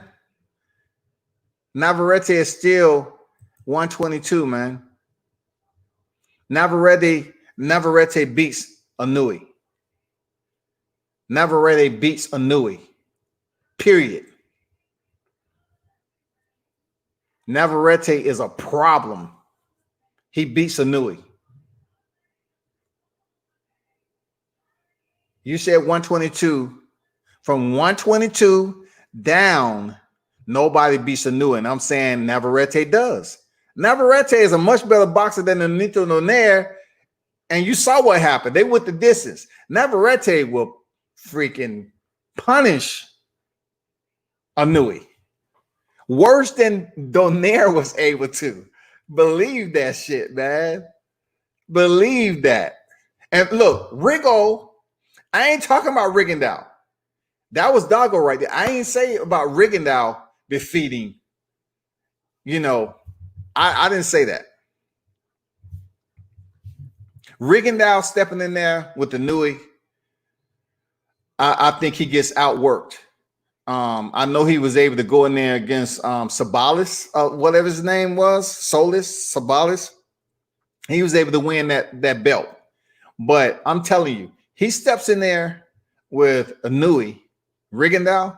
I just think he loses a decision. He's not going to knock Inui out. Come on now. His best matchup, Rigondeaux at 118, would be Obali if he planned on picking up a belt. It'll be Nordine Obali, period. That would be better for him, man. Pac-Man is Pac-Man. Man up, come non-division world champion. Hey, man, I just have to call it the way it is, man. It's public record. I'm not making up anything about Pacquiao being out of drug testing his last 3 fights. I mean, I'm keeping it as clear with all the clarity that you need. It's public record. His fight against Lucas Matisse, Adrian Brawner, and Keith Thurman. Nah. He wasn't on the cup and urine, man. He wasn't on the blood. LeBron, who's the future face of boxing? The future face of boxing is Shakur Stevenson. He's one of the future faces of boxing. Shakur Stevenson. He is. There's a lot that's out there, but you can never rule out Teofimo Lopez right now, because Teofimo Lopez is a special fighter. He's very confident, skilled. You cannot take any bit of Teofimo's heart in no way, shape, or form. It's no way, shape, or form you can take any of his heart.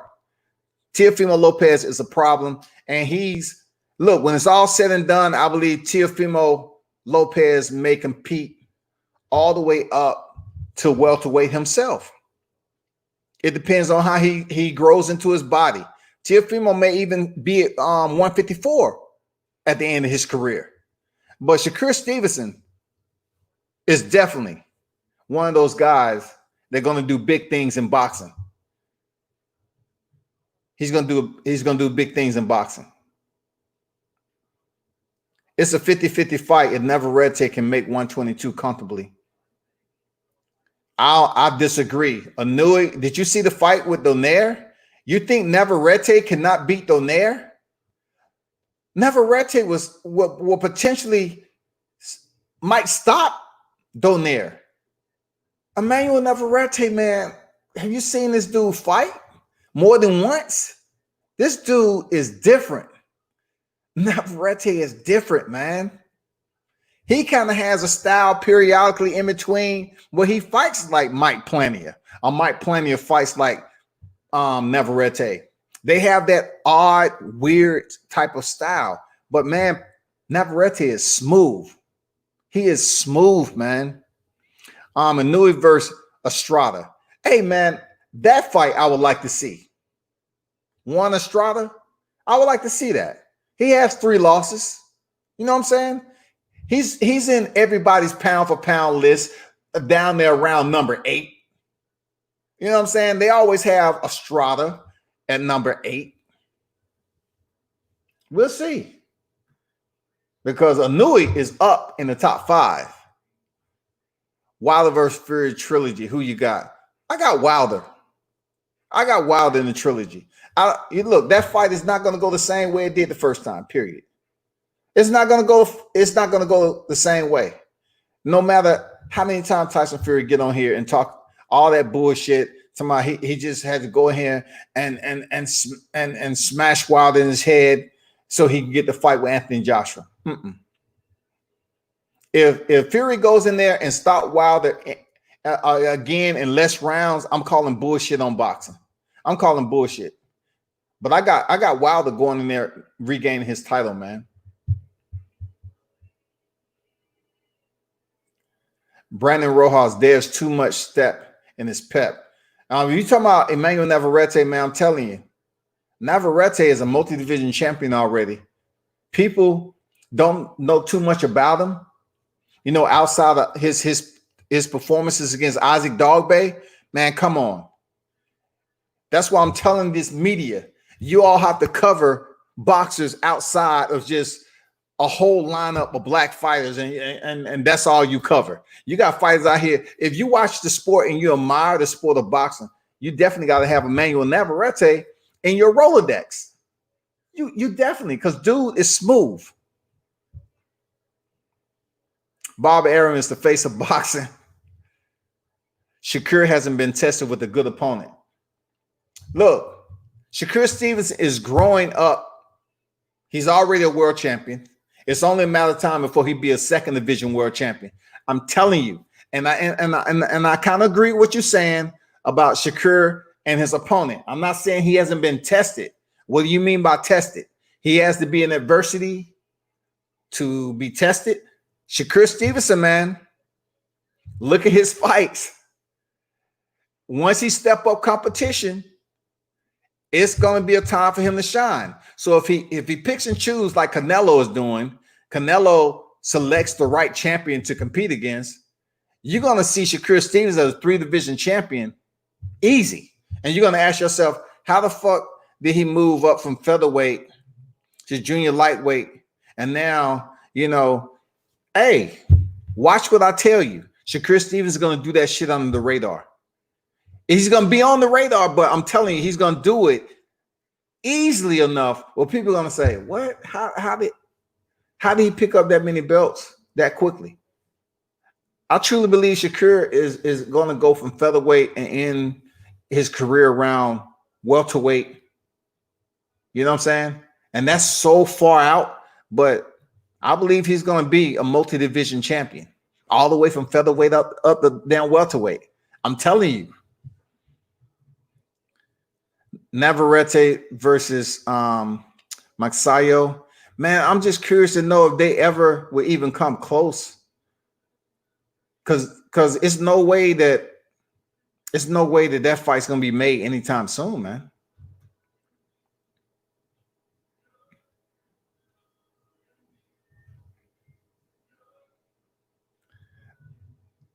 Stephen Fulton is his name. It's only a matter of time. He's undefeated. He's 18-0.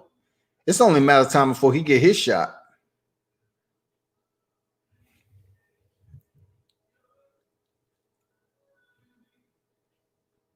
Brandon Rojas say, wow, the how.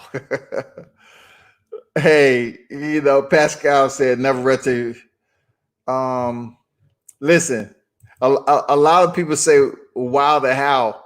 Just like he reigned for over 5 years, like he defended his title and 11 times stepping in there against Tyson Fury. Man, it's boxing. Check this out. I'm not sure how deep you follow the sport there, Rojas, but you could have said the same thing when Oliver McCall knocked out Lennox Lewis, or Hasim Rothman knocked out Lennox Lewis. And when you're talking about knocking out fighters and coming back, just think about how that all happened, though. Think about fighters who have been knocked out and came back to win. Think about fighters who have been defeated and then returned to win. The list goes on and on, man. The list goes on and on. Just look at Manny Pacquiao's loss. Look how he looked. Did that stop him from stepping in there with Keith Thurman? Look how Juan Manuel Marquez knocked him out face first. Did y'all was saying Manny Pacquiao was done? Or you saying, oh, he'll be back? He'll be back. Don't worry about it. He'll be back. Was that the case?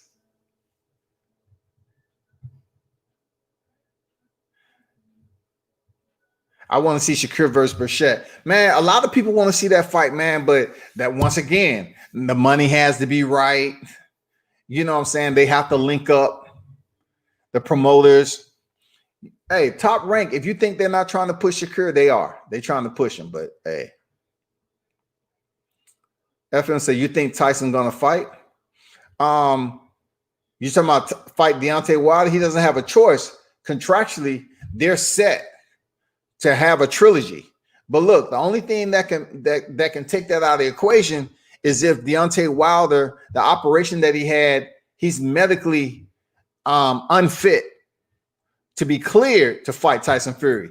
Then that will open up Tyson Fury to say, well, either two things are going to happen. I'm not sure what all the procedures will be if Deontay Wilder isn't medically cleared to fight Tyson Fury this year.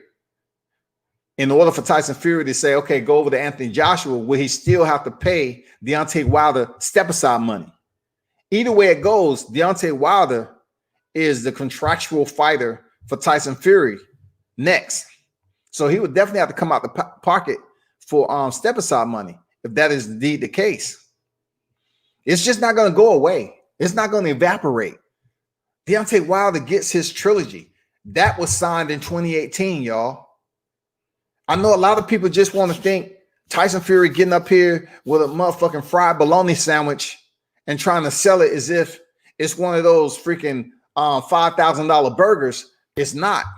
He can get on here and say him and Anthony Joshua has a 2-fight. It's no way in hell you can overlook Deontay Wilder and say, I'm going up here to look for the Anthony Joshua. You can't do that. You cannot overlook one of the heaviest hitters in the sport. Say what you want about his skill set, his fundamentals, and all that. The man was champion for over 5 years.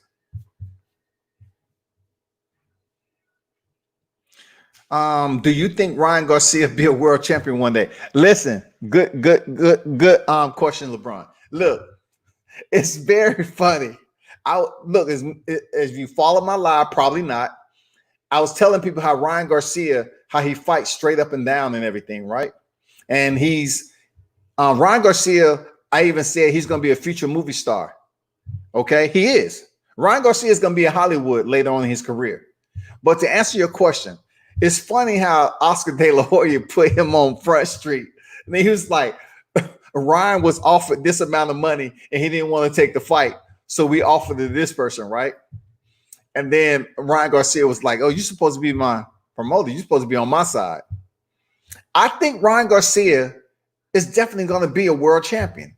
Now, I think his first belt may be a regular title. Seriously, I think Ryan Garcia's first belt may be indeed a regular title. Like it might be one of those titles that's just below the super titles, just like Manny Pacquiao has, just like Rigondeaux has, just like several other Yoda Murata and all those guys. They have those titles. I think that's going to be Ryan Garcia's first title.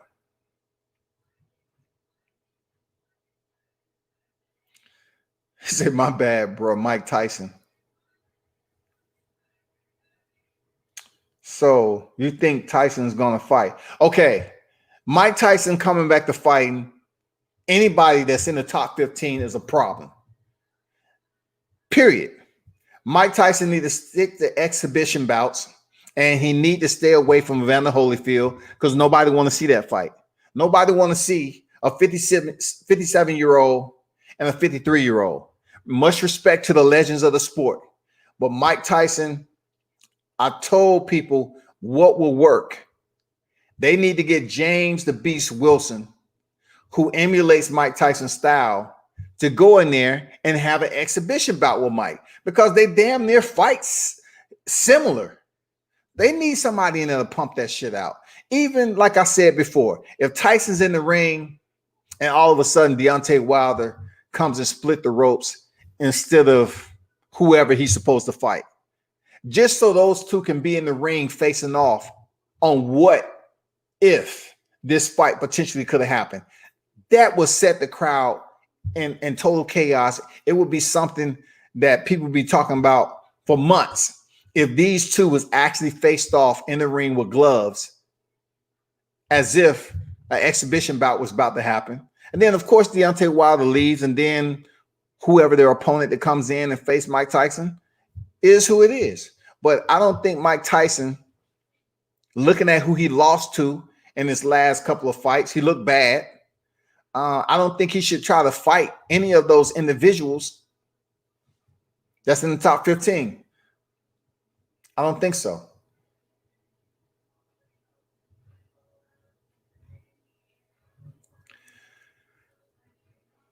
Okay.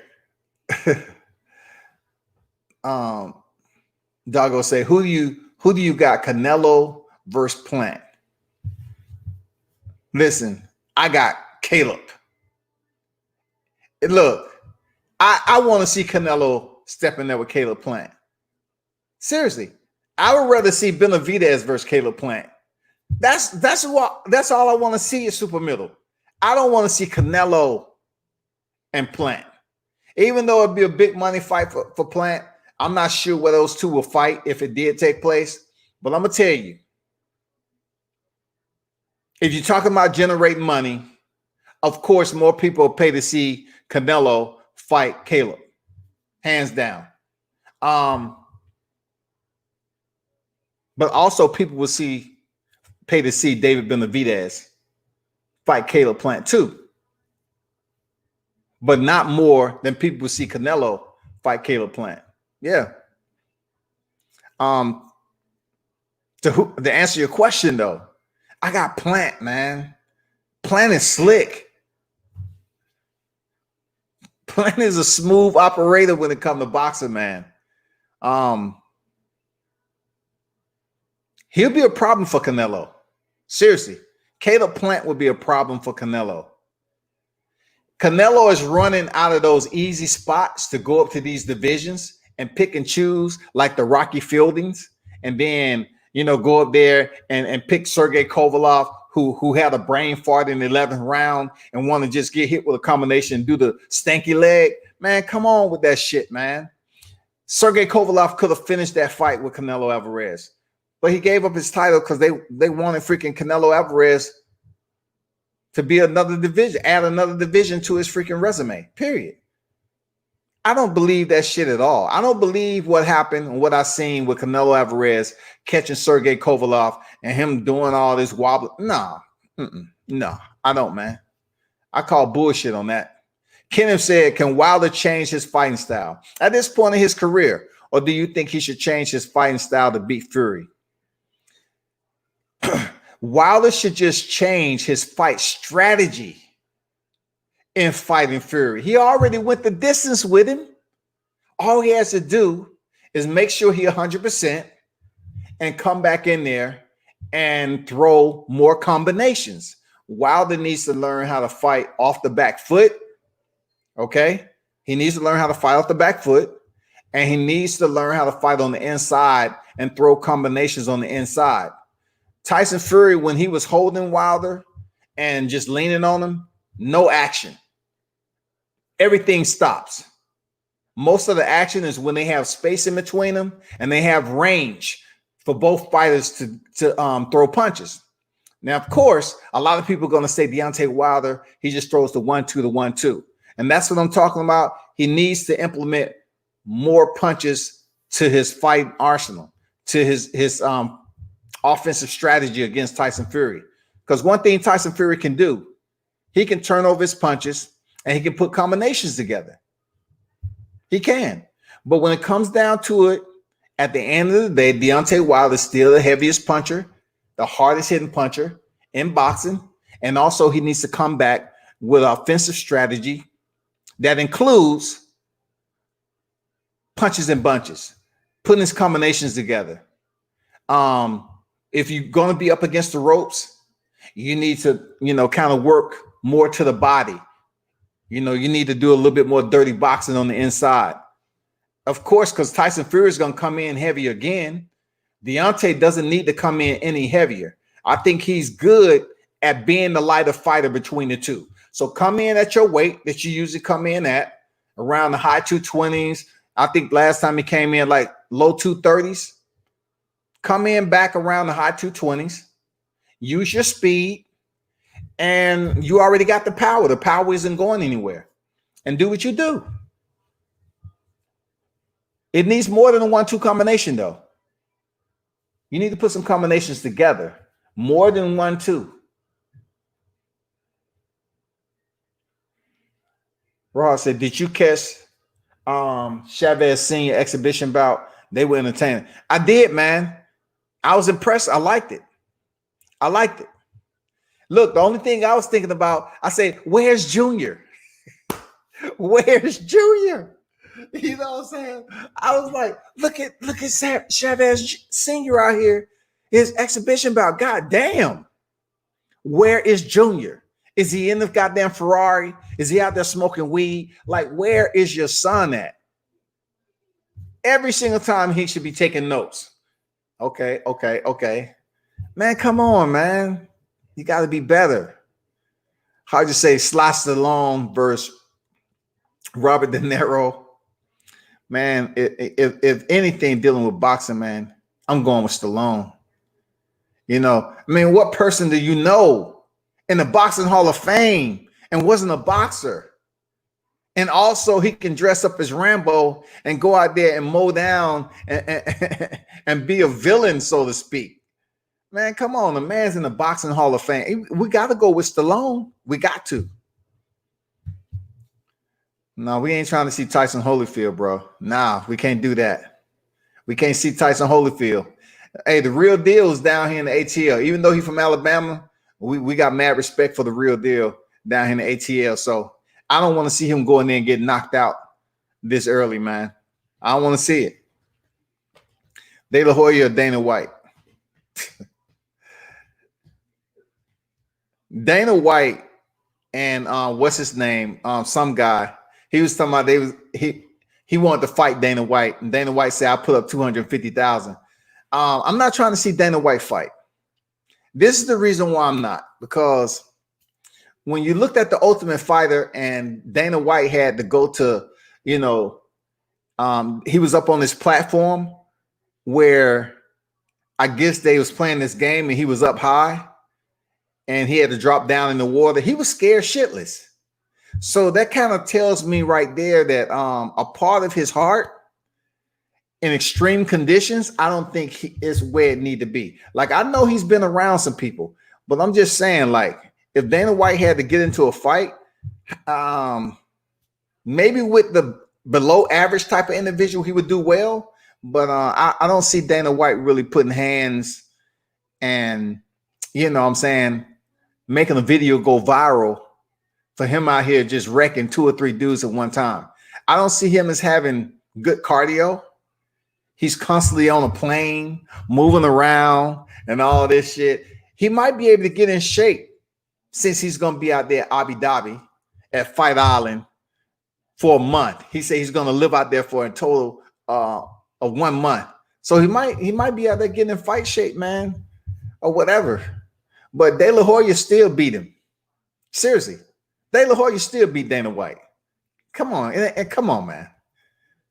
Come on, man. Give De La Hoya his boxing credit. He can't be that far out of shape. I don't know. Like I said, I agree. I think Plant wins if the judges are fair. Yeah, if the judges are fair. Real talk. If the judges are fair. Kenneth say, yeah, agreed. Clinching game favored Fury because of his weight. Wilder needs some inside rough boxing. He needs to learn how to box on the inside, period. Point blank, hands down. Wilder has to learn how to box on the inside. I totally agree with that. He has to. But people, hey, it's been an absolute pleasure, man. I hope y'all subscribe to the channel. Hey, make sure y'all keep the energy up, man, with these boxing cards. I will definitely be on here covering these boxing cards each and every time they're on deck. I appreciate everyone who dropped through with the input. And like I said before, I got an interview that's coming for y'all. I'm not sure who all is going to be there, but I do have a visit tomorrow, and I will definitely keep you posted. It's with a world champion. So therefore, be patient. I appreciate everybody that stopped through today. The Magic Mike Plania, he defeated Joshua Greer Jr. in a 10-round fight. And yeah, you should see him getting his title shot sometime in the near future. But shout out to Joshua Greer Jr. for doing what he needed to do. And also to the Filipino boxing nation, man. Once again, they showed up large. You could not, I'm telling you, you cannot fuck with the Filipino boxing nation. They're on a whole nother scale of support. You just don't understand how these people support their fighters. Filipinos support their fighters differently. Remember that. And I wish we had that type of energy to support our fighters over here in the U.S. like the Filipinos support their Filipino fighters, period.